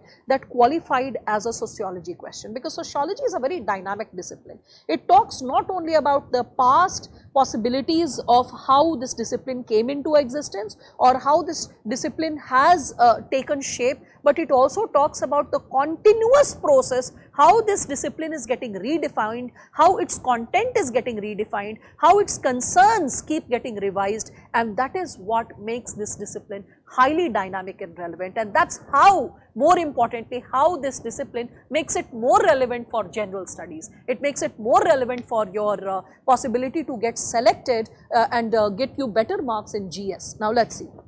So, there was this question, you can see in 2019, I verbally discussed #MeToo, which was in 2018. You can see 2019 over here. The question is, in light of judicial intervention on live-in relationships, discuss the future of marriage and family in India. As all of you can see that, right? Okay. So, here it is saying that in the light of judicial intervention of live-in relationship, the Supreme Court of India, it provided a lot of, you could see a lot of provisions related to live-in relationships, whereby you saw that the Supreme Court extended we can say provisions of Domestic Violence Act in favor of women who are living in live-in relationships. The children who are born in such a relation, okay, like let's say in a live-in relation, if the couple has a child, the child is a legal heir to the father's property, to the mother's property. The child cannot be labeled as illegitimate or as a bastard, okay. The child is a legitimate heir, is a legal child, and gets all the legal rights. So, live-in relationship gets a legal identity, it gets a legal let's say rights getting ensured, and when that happens, okay, then what will be its impact on the future of marriage and family? Means, will it change the course of marriage? Will more number of couples feel like getting married? Will they really feel that this kind of social obligation should be experienced, or they should undergo the customs and traditions? People who are constantly contesting and opposing customs and traditions. So, the very dynamics of live-in relationship, which also has some legal insights from the judicial intervention that had happened, okay, in past few years you had to reflect it from the chapter of family, marriage and kinship. Remember that chapter was there. So family and marriage, two components were lifted and clubbed with the current issue. Similarly, you can see the fourth question, how do you understand the minority question? Why? Because the minority issue was much in news last year, again this year. So you can see, and in fact in past few years, but due to different reasons, the minority issue is in news. So that's why they are not saying define minority. No, that's not UPSC level. Mind the question. It's how do you understand the minority question? How do you understand? What is your idea about minority question? Okay. Urbanization and sociology. Rahul Wahi, your question. छोटा सा topic है, sometimes you get a question, sometimes you don't get a question in sociology paper 2. So there is a possibility you may or may not, but when we will be discussing urbanization, we will be talking about impact of urbanization. That's the very most basic question. मतलब इतना बच्चा type का question पूछना कब का बंद कर चुका है. They will be like nowadays they will be talking about the concerns like let's say distress migration and urbanization, or how only few centers are getting developed as urban centers. Why is urbanization, the process of urbanization, not decentralized in India? Why only few cities are getting developed but little townships and villages seem to be standing there itself in the rate of development? They are not really developing at the pace of the metropolitans or few handful of cities of India, and the handful of cities are constantly growing in size. They are resource stressed, they are struggling to accommodate the population which is constantly migrating into it. So all those concerns are there which can qualify as a question.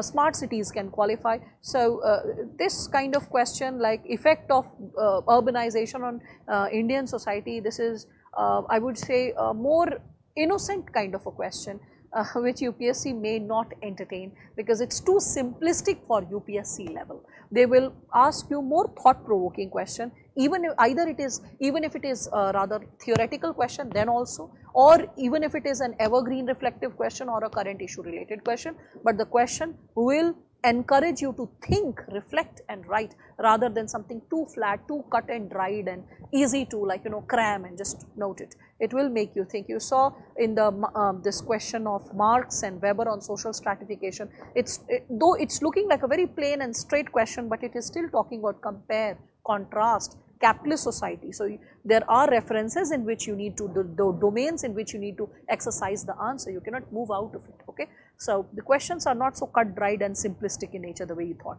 Okay, the last question, the fifth question. I'm not taking all the questions, just few questions. There are more than you have to attempt 19 questions, more than 24 questions are asked. You have to choose amongst them. So not every question can be taken, but just types of questions, because I'm discussing them to give you an idea about this optional, because it's a workshop and most of you are curious whether you should go ahead with this optional or not, whether you should prepare for this optional or not, whether it is fetching or not, whether you're enjoying it or not. So not just the syllabus, I believe the question paper also creates that curiosity, helps you to engage with it. So you can see, what do you understand by LGBTQ? Comment on the issue concerning their marriage rights. So this LGBTQ AAPI, they were much in news due to the decriminalizing of section 377 that took place in 2018, and that issue was much in news. So in 2019 there was a mains question related to it. So remember, current affairs issues which have been in news for past 2 to 3 years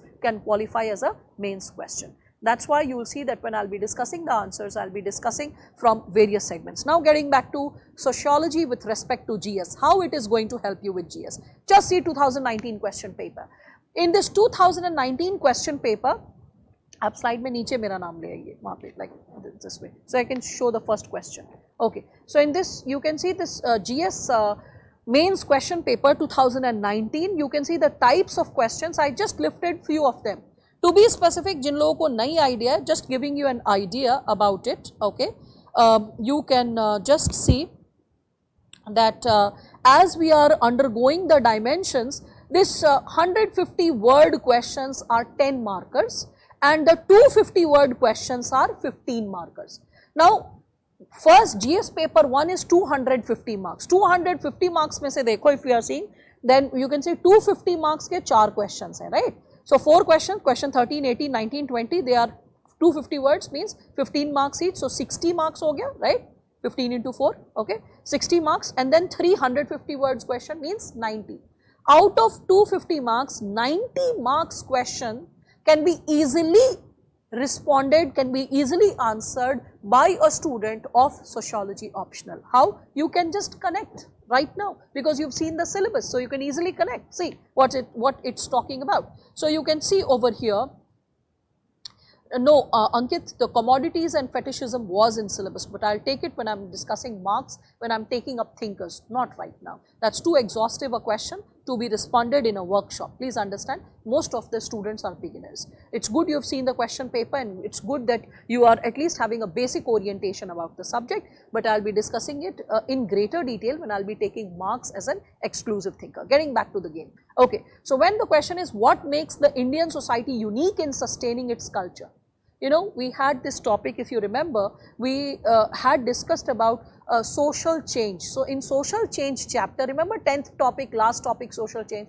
In social change, there is a sub-component I'll be discussing of patterns of continuity and change. So in patterns of continuity and change, you will see that the Indian society undergoes various patterns of continuity. A lot of customs, traditions and cultural domains, aspects are undergoing the patterns of continuity, and there are certain dimensions which are undergoing the aspect of change, and that is what makes the Indian society unique. So it's not only the caste system which makes it unique, it's not the social cultural ideas of secularism, unlike West. For West, secularism is only a political idea, but for India, when I'll be discussing about religion and society, I'll be discussing how secularism is not just a political idea, it's a social cultural reality which has unfolded for centuries together for India. You'll be understanding all those aspects, and then you'll be understanding this answer of GS. It's asked in GS, just see what makes Indian society unique in sustaining. Sustaining means in continuing. So patterns of continuity, can see that, in sustaining its culture. Similarly, see the 9th question, which is the second one in the order. It's saying empowering women is the key to control population growth. So gender and population blended together, two topics blended together and created as a question. Why not a sociology student be more comfortable in responding to this? Okay. Third, you can see what are the challenges to our cultural practices in the name of secularism. Okay. So first, cultural practices, what are the aspects of secularism, how they are coming in friction with each other, or are they really coming in friction, or is it a projected reality? All those aspects need to be understood. Then you can see, explain how. You remember the first topic I discussed in great detail, sociology, the discipline, okay, and I discussed about American and French revolutions, so American War of Independence, French Revolution. See here, it's reflected as a question in GS, 250 word question, 15 marker question. It's saying, explain how the foundations of modern world were laid by the American and French Revolution. मजा आ रहा है ना देख के? You must be feeling so confident. You must be feeling so good, isn't it? You must be feeling like, wow, मजा आ गया बिल्कुल देख के. This question is getting connected like anything, right? Okay. Further, you can see it's saying, do we have cultural pockets of small India all over the nation? You know, in the chapter of social change, when I'll be discussing about modernization of Indian tradition, when I'll be discussing Yogendra Singh, simultaneously I'll be discussing about little tradition and great tradition. There are thinkers like Mackim Marriott and other like, you know, Robert Redfield and all these thinkers who have also talked about this concept, and Yogendra Singh, he has further substantiated it. You will be realizing that this concept of cultural pockets means different pockets of culture or diversity of cultural identities existing within the larger Indian society, that is discussed in greater detail in the chapter of social change. Okay, so that is getting addressed over here. Again, you can see the second last question of 2019, what are the continued challenges for women in India against time and space? Okay, so gender reality, as I'll be discussing about it in the chapter of social stratification, and you'll be understanding it, a segment of it in women's movements also. So two different topics will be talking in women's movements as well as in the chapter of social stratification. You will be substantiating those insights in this answer. Again, you can see, are we losing our local identity for global identity? Same, Yogendra Singh, okay. So universalization versus specificity ka concept hai. It's a topic which is talking about like, great tradition, globalization, little tradition, localization, local identity. So this aspect is discussed in greater detail by a student of sociology, because the child is having greater clarity and gets better marks, right. Again, in GS paper 2, you have concepts like in Indian constitution, you have the concept of like let us say secularism reflecting even over there. There also you get a help from here, because the concept of secularization is reflected in sociology syllabus in two places, okay. And you will find it in religion also, and you will find it in politics also. So secularization and secularism, so secularization is the process of becoming secular. So I will be discussing it in greater detail from perspective of religion, from perspective of politics, and that will help you even in GS paper 2. You will have topics of schemes, policies related to vulnerable sections like tribals, like scheduled caste, like women, like children. All that will also get reflected in this sociology syllabus, and there will be a lot of information borrowing and sharing. There is the chapter of poverty. Poverty is also discussed in the chapter of poverty and exclusion, social stratification in sociology, and poverty is there in GS paper 2. So poverty and hunger gets addressed from there. You have the dimension of education. You saw education and social change in sociology, right? There is one more topic of education and illiteracy in social transformation, the last topic of sociology paper 2. So education is in two places in sociology, okay, and the same topic of education is in GS paper 2, social justice. So a fine segment of social justice also gets covered by sociology.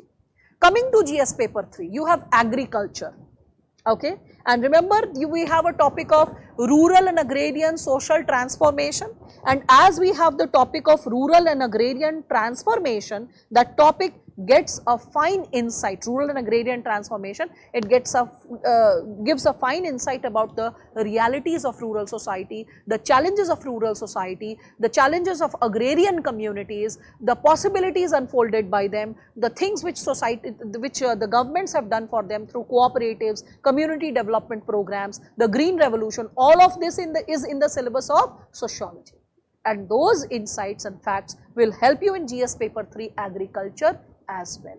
A lot of information sharing will go in terms of GS and sociology, and both will support each other, okay. In the similar manner, in GS paper 3, you have internal security and you have issues of Naxalism, okay, and terrorism. Naxalism is covered in social movements. In the Naxalbari movement, we will be discussing about all the dimensions associated with it, and you will really enjoy knowing about the possibilities of the social movements and how they are influencing in the present society and how they can create a challenge to the issue of internal security. So you will be covering that. In GS paper 4 ethics also, when you have the topics like impact of the family, impact of the neighborhood, impact of educational institutions, impact of the society on the inculcation of values. That is something which is again addressed quite exhaustively in various chapters of sociology. So like when you understand the society better, you can do the case studies of GS paper 4 better. Then you can see the essay question just of 2019 and 18. Essay 250 questions. Shabi, that for this query that you are making that is associated with the management, as a teacher I am only supposed to teach. So if you are talking about like after the demo class discounts etc., I think the management will empower you with those aspects. So I am not competent enough to address that issue. I am only associated with the academics part of it, managing your content, holding your hand and helping you get selected, okay. So let us focus presently only on the content aspect of it. So as all of you can see over here in essay questions, section A and section B, just chote questions, I will just see that. First is, best of an individual is not necessarily best for the society. This is something which Emile Durkheim would have said, okay. So when I will be discussing Durkheim, and not just Durkheim, and I will be discussing various chapters from politics to religion to family marriage kinship to social change, everywhere I will be talking about this contest which undergoes individualism versus society, and individualism which is nothing but a byproduct of a capitalist society. So how to strike a balance between individual rights and societal rights taking care of the larger interests of the society and the individual's interest, striking the middle path. That is something which is inquired exhaustively and understood by a sociology student, and hence the essay can be written. You all know 250 marks is related to essay, and essay plays a very crucial role in your selection. I told you essay, optional and interview, 3 areas from where you get a upper hand to get selected, isn't it? So when you get an upper hand to get selected from these 3 specific areas, and as you keep inquiring, as you keep exploring the possibilities related to these areas, isn't it, you understand that sociology as a discipline will be helping you to, because dekho, essay is the only area where you have to write a lot.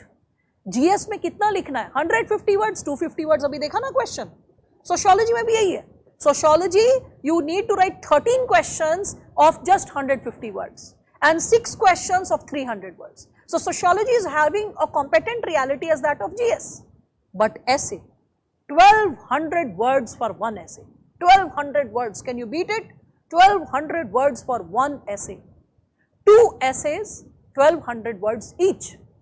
Okay. So 2400 words. कम लिखना है तो 2000, high side लिखना है तो 2400. There's a word slab like 1000 to 1200. In such a situation, a student who has mastered the art of writing just 150 words to 250. कभी सोचा है how much is 1000 to 1200 words? Have you ever reflected upon it? Have you ever written 1200 words? If we are talking about a side of register page, on one register page, if it is unruled, the way UPSC gives it, देखा होगा UPSC की copy, it's unruled, it doesn't have rules, okay, unruled, just has borders from 4 sides. That copy, when we are reflecting upon it, you will realize that that unruled page, okay, that unruled page, when we are talking about it, you will see that a child can fit in something around 70 to 75 words by an average handwriting. बहुत छोटा कीड़ा मकोड़ा type लिख रहे हो, means you have a very tiny trivia type of handwriting, then you will be able to fit in something like, let's say, 90 words or 100 words. But it is preferable, don't torture the examiner who's wearing glasses, who's getting old, eyes are getting strained in evaluating your copy, right? Don't strain the examiner. Write at least sizable amount so that the examiner can read. Handwriting does make a difference. Just imagine if I am like having a bundle of copies and I have to evaluate, it will make a difference if I am getting strained and irritated while reading an answer. ऐसे ही पता चला कि 5-6 answer के आधा number ऐसे ही काट लिए irritation के मारे, खून जल गया कॉपी चेक करने में. The examiner is not bound to evaluate. I'll tell you, I won't take the name of sir, but he was earlier evaluating geography optional UPSC answer sheets, okay. So he once said ki haan beta, like I'm way younger to him, like at least 20 years younger to him. So when I was asking that, sir, it's been like more than a decade since I've been empowering these civil services aspirants. So though geography is not my optional, I teach sociology. So but sir, can you give me some hints which as an examiner you would share which will help my students? He said that handwriting to beta achhi honi chahiye. It's all about presentation. If it's UPSC interview and some boy comes for the interview like all beard grown, shabby, like the hair is not combed, clothes are not properly ironed, that will create an initial bad impression, isn't it? So presentation does matter. At least have a legible handwriting. I hope all of you are understanding that, right? Okay. So as we are exploring about this possibility of presentation, you need to understand that work on the presentation part also, good language, presentable language. So like let us say if in one page you are fitting in 70 words, in 2 sides of the page you are fitting in something like let's say 150 words, और लिखना कितना है 1200, 1200 words. So around 18 sides, 16 to 18 sides of pages will be required. अब 18 pages पकड़ के देखो 1, 2, 3, 4, 5, 6, 7, 8, 9, 10, 11, 12. This much you need to write only one topic.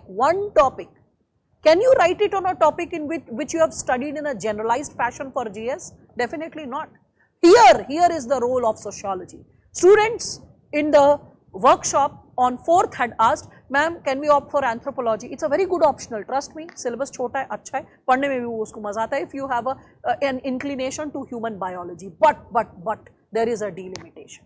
There is a delimitation related to optionals like philosophy or anthropology, though they are interesting. The problem is they don't help you exhaustively in the overall scheme of the exam, in overall selection. Philosophy फिर भी ठीक है, like disciplines like anthro, to a certain extent literature, suppose people have got selected with Kannada literature also, Hindi literature also, okay. English is a rare phenomena. You will find after every 5 or 6 years, some student will make it as an IS with English literature, but English literature proves to be tough because the most expert academicians and literateurs are the ones who are roped in by UPSC to evaluate the paper, and if a student is struggling with any aspect in the absence of books and notes, the child may struggle, okay. Anyway, but literature becomes very scoring in terms of Hindi, Urdu, Kannada, Maithili. These have proved to be very fetching optionals. But what is the delimitation? GS में कोई help नहीं, कोई help नहीं. And how will you write a 1200 word essay if you don't know enough about it? And where is the scope to know enough about a topic?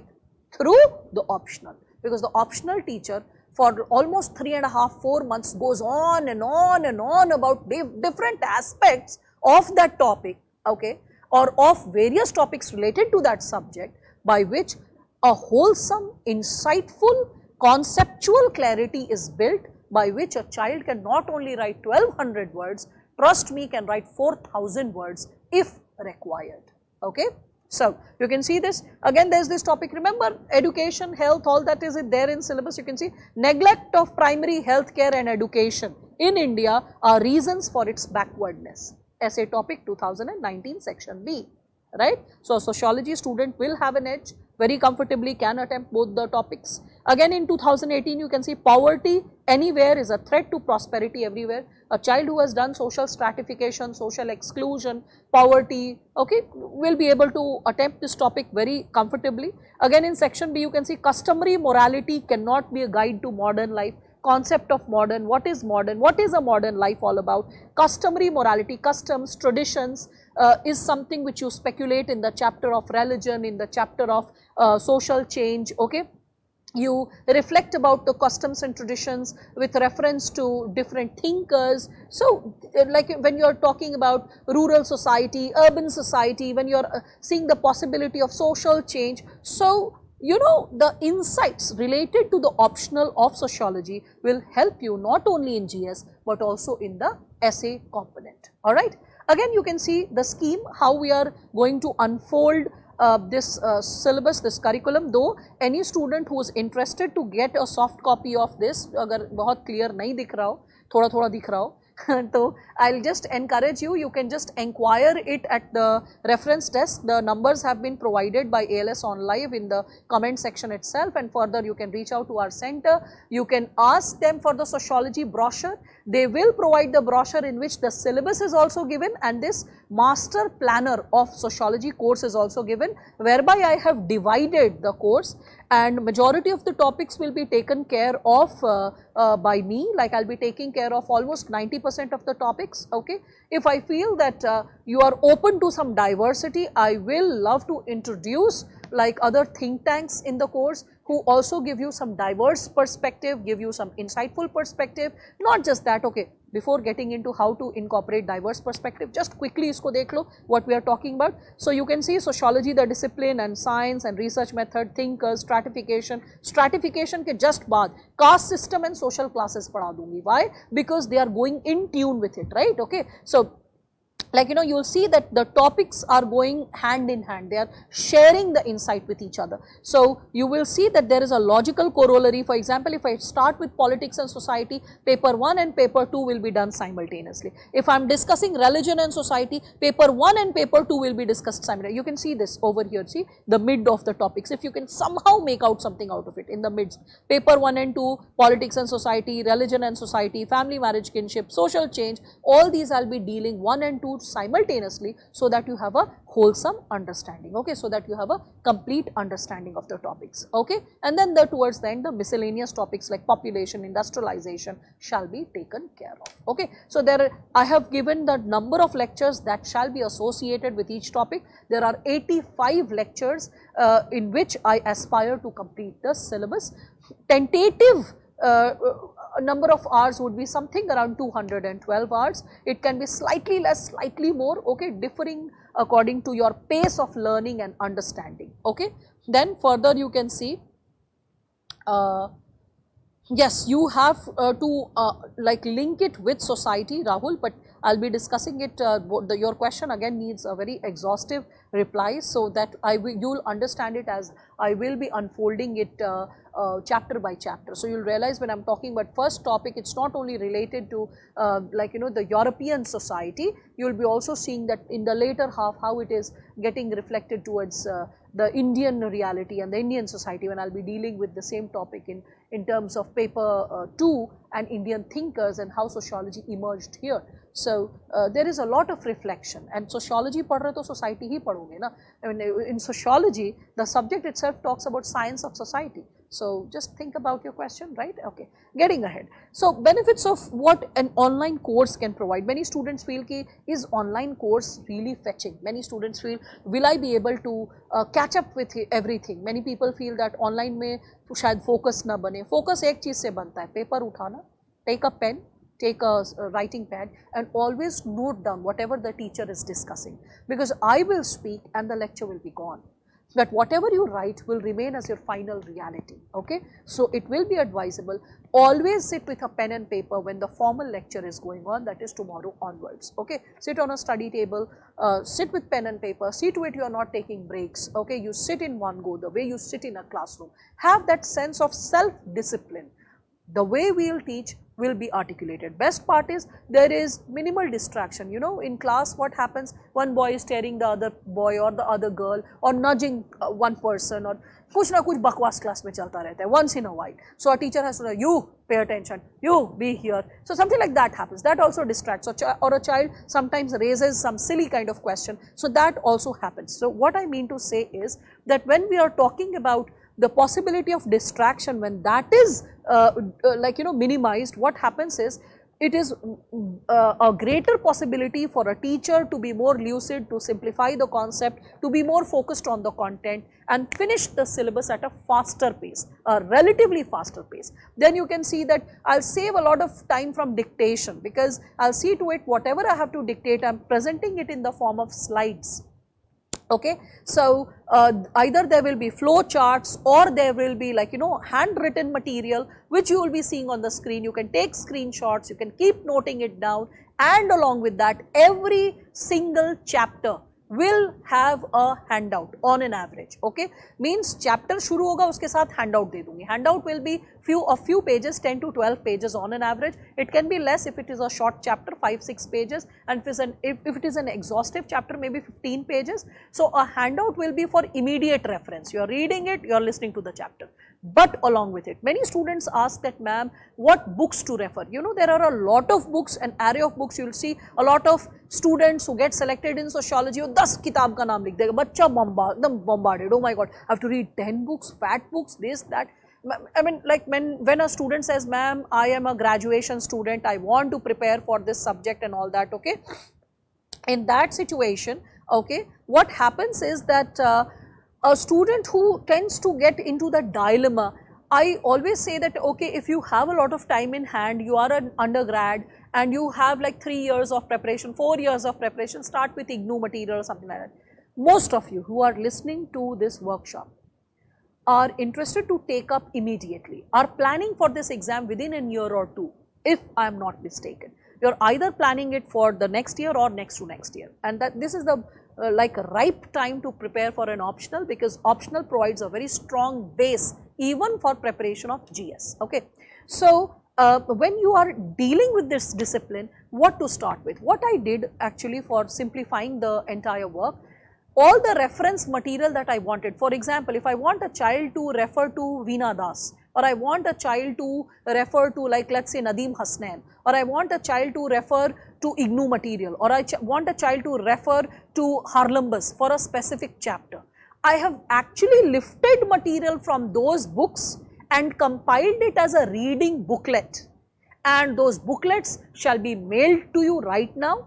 And once we move from this online to offline mode, suppose everything opens in a month or two, and those students who are of Delhi center listening to me and are capable to sit here and watch, okay, or take down the lecture in an offline mode, and who will be joining in an offline mode, those students will be provided with the fat booklet.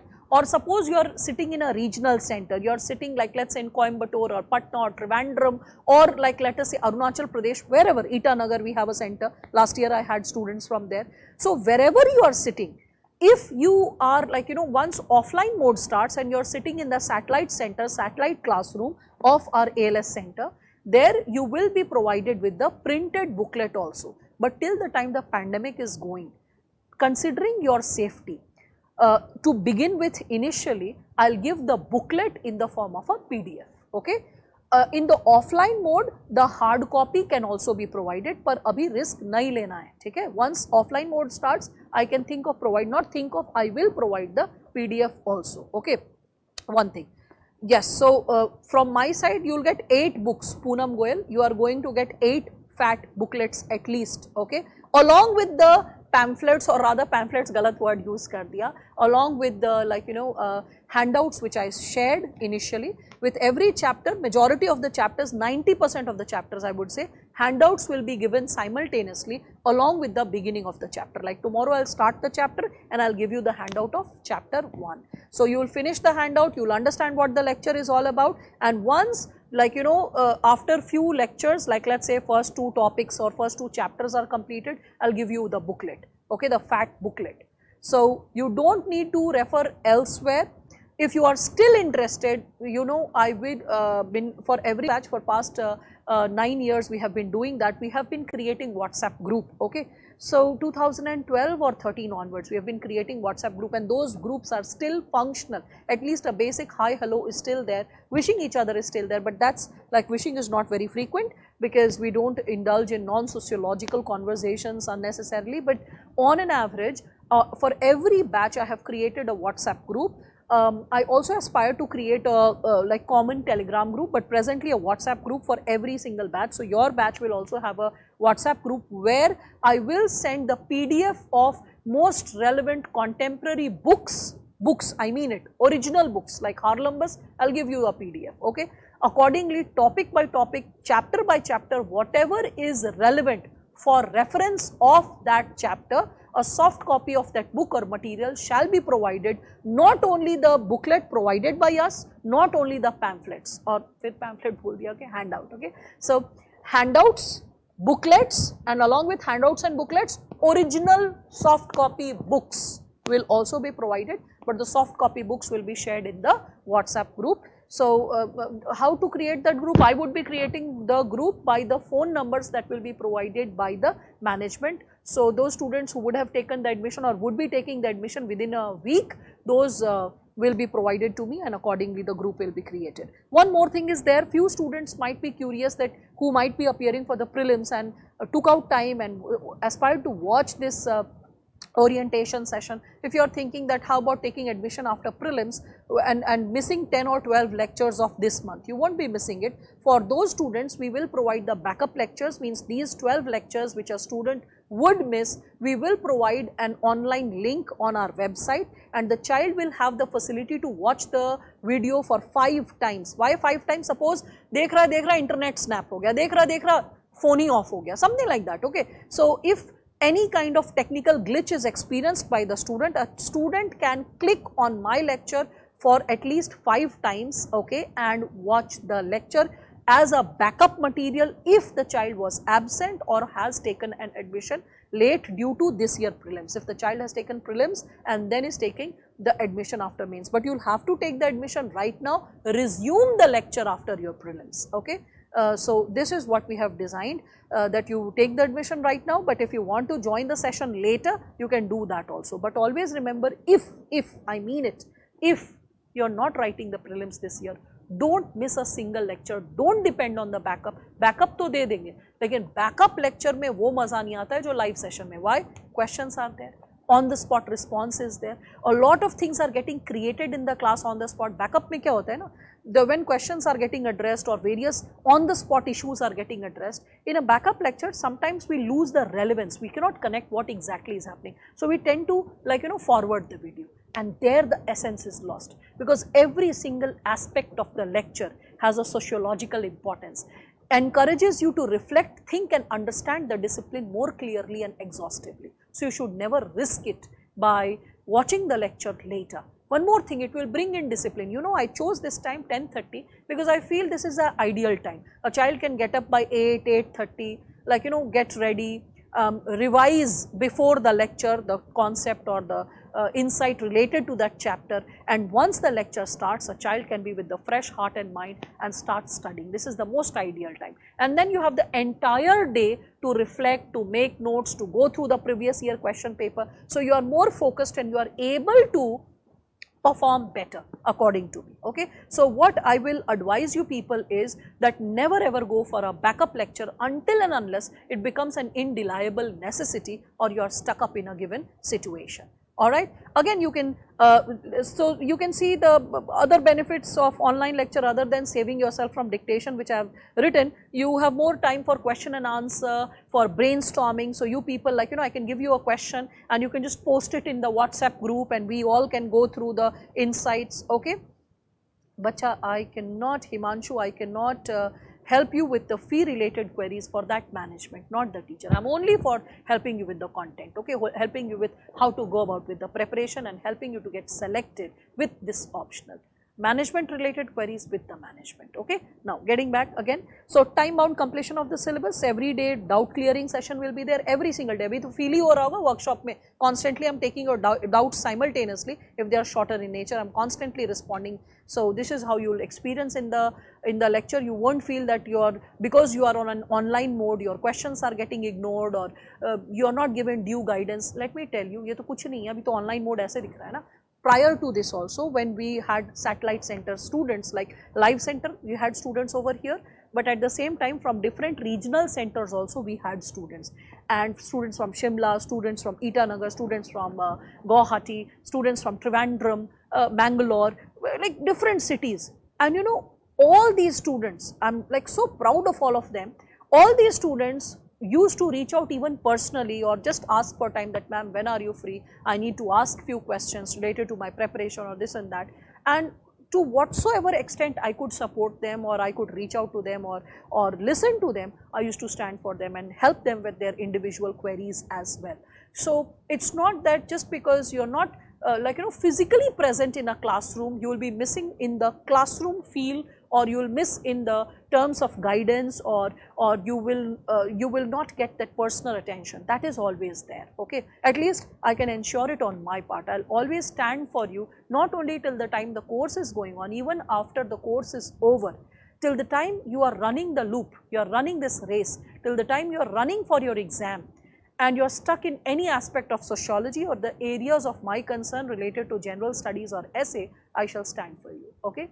So you should never feel disheartened, oh my God, I am a 2-year-old student or 4-year-old student, because there are students who get selected because, like, you know, everyone is walking their own path of karma and their own at their own speed, because every child has a different speed and different pace of living life and living his or her own reality. Most important aspect is whether you are fighting the race well or not. You are genuine about the commitment, your commitment about fighting the race is up to mark or not. And if it is so, you realize that like, you know, in that process, I always stand as a mentor, as a guide, and more importantly as your guardian to support you in the process of this preparation. So if you get stuck at any level, don't be shy to reach out that, oh my God, what will ma'am think, she has been or he has been preparing for so long. Like, you know, there's this student Ayman Jamal, so she started her preparation in 2010 or 11, something like that, okay.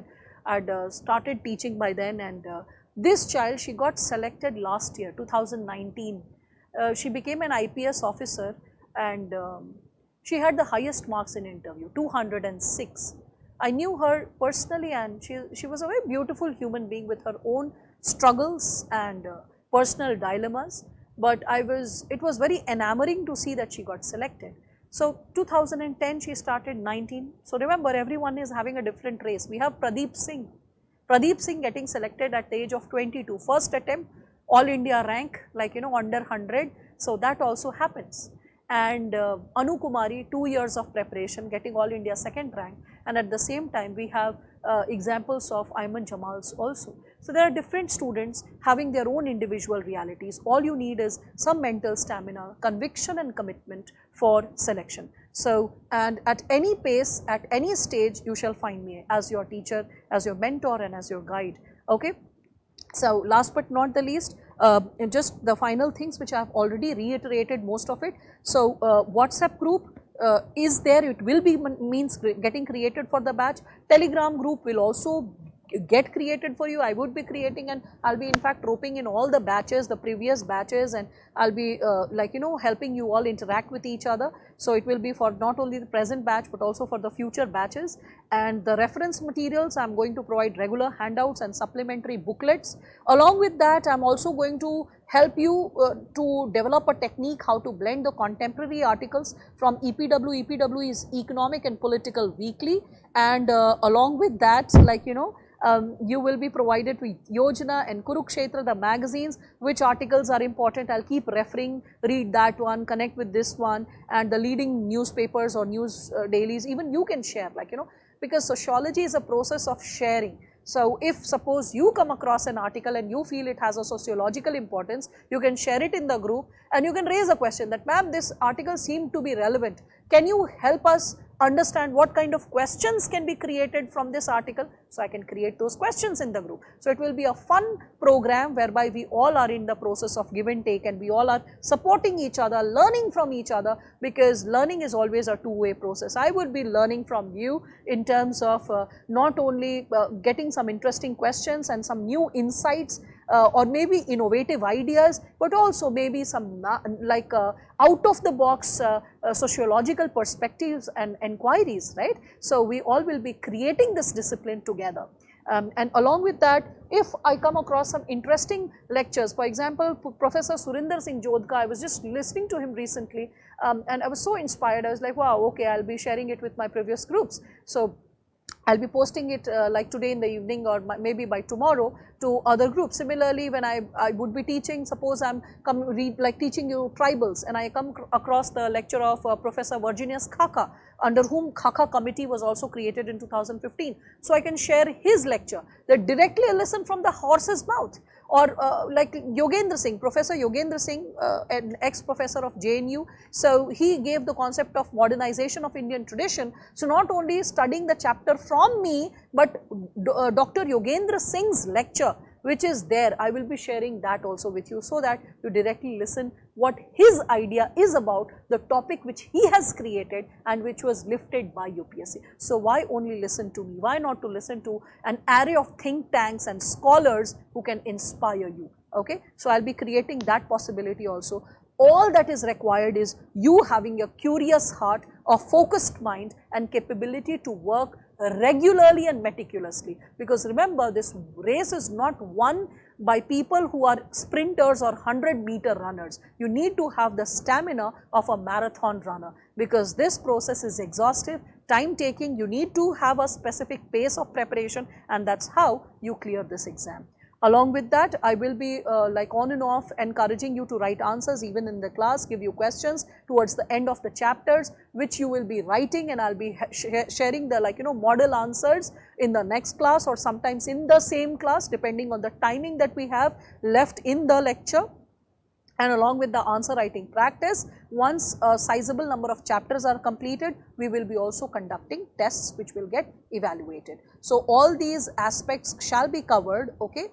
Yes, Akash, once offline mode starts in Delhi, okay, then and the government allows students to sit for offline mode, then those students who have taken admission in Delhi center, they can come to the class and they can sit and take the lecture, but not as of now, till the government really allows. Once the government allows, yes, all the students who have sought admission in Delhi and want to sit in the class and listen to the lecture sitting in front of the class, because it does make a difference when you're sitting in front of the teacher. Thoda discipline zyada hota hai, isn't it? That's true, because a teacher can take care of that aspect, right? So I hope this session was helpful for all of you, and you could understand all the aspects related to sociology. If still you have any query, you can feel free to ask, and I would be responding to it accordingly. I hope maximum number of queries have been handled, and I hope you all have enjoyed this session. and you could understand this discipline thoroughly. A basic overview was given, and beta FE, you're asking about the cost of the course, the management. These are management related issues. As I told you, I'm just there to take care of the discipline. The cost of the course, as the management informed, is 30,000, but other details, etc., like discounts or queries about installments or all those details related to monetary aspect, I'm not the competent person. You can call up the management and inquire over there. Okay, I'm just related to the like the subjective aspect and the content aspect, and explaining you the discipline and helping you to empower with it. Okay, can we continue with online classes? Yes, you can, Poonam. We would be creating that possibility. After online, it will also continue on VSAT center. Yes, it will, Himanshu, it will be continuing in the VSAT center as well. Okay, so the satellite centers will constantly get the relay. So those students, once corona is over and people can go to the VSAT center, they can sit in the VSAT center as it used to happen before corona, and students can sit there together, get the feel of a classroom, and there are huge sliding boards, and where like the lecture gets reflected, and there you can just like take down the lecture. So that's also there.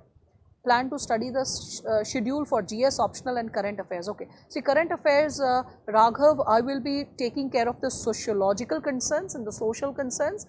With respect to other current affairs, every discipline has its own domain, like polity or governance, or like let's say like environment, internal security, or like let's say a lot of subjects, economy, science and technology. Different disciplines have a lot of aspects of current affairs. As those teachers would be teaching, they will be substantiating the current affairs issues in their own area. Okay, and along with that, as you are asking about GS, so yes, sociology is there for 4 days in a week. So if you have 4 days sociology and you are having almost 6 days of GS, so you just have to manage your time accordingly. 4 days study sociology, 2 days you just revise sociology, 1 day you can take break, chill, because it is required to take a break also, to have a fresh mind, to enroll substantially. Okay, so I hope that shall be helpful. And what else you're asking? So yeah, time management is, that's how you create like a balance between like mastering the content and revising it accordingly. And then the question is subscribe for sociology option. Okay, thanks a lot, Sayantani. And can you get your books along with your GS kit? Kiran, regarding the material, you will have to contact the management. They will be helping you with that. Once they give me the list of students with their contact number, and as I create a group, at least in soft copy, I'll start pushing it in the WhatsApp group, the content. Okay, and as the lecture starts unfolding, at least the first lecture I will be providing in a PDF form. So you will be getting it soon. Okay, means tomorrow onwards itself, the first chapter will be provided, and for the rest of it, as the management facilitates the information, I'll be articulating it accordingly. Is it possible to cover first reading of the entire syllabus in 2 to 3 months apart from revision? How much time will it take to cover sociology approximately? Okay, Mac, 3.5 months, because there are a lot of breaks. You can see out of 1 week, we are teaching only 4 days. So going by that, if we have 4 weeks, we are barely taking 12 to 16 sessions in a month. So if it is 12 to 16, because there can be holidays, like official holidays or something like that. So 12 to 16 sessions in a month, if we are going about with that, like you will be seeing that the possibility related to this discipline will be unfolding within 3.5 or 4 months, because of the number of lectures that are there, because you saw there are 85 lectures. So you can place itself these things accordingly. And in terms of revision, just try to go through what is provided in the lecture, revise it simultaneously, make notes simultaneously. I'll in fact ensure that you all are doing that, and create like footnotes, so that it is easy to revise for your tests and later for your exams. So I'll tell you how to create those footnotes. I'll show you my footnotes also, which I did as a student long back. So, and now how you can make a contemporary blend. So we will be discussing about that. Few students have created footnotes, so I can share a page or two related to those students, so that you get inspired by them. So yeah, that can be created. All right, and that's how this will get covered. Okay, so I'm so thankful for all your kind comments, all those students who are writing over here. So thank you, thanks a lot. Are there any more queries, or should we just wrap up the session? I hope all of you enjoyed. Thank you for this patience and being there. It matters a lot, and hope to see you all soon, and God bless you in your journey, whatever you pursue further ahead. Thank you for being an audience today. Thank you, thanks a lot, take care. Have a good day.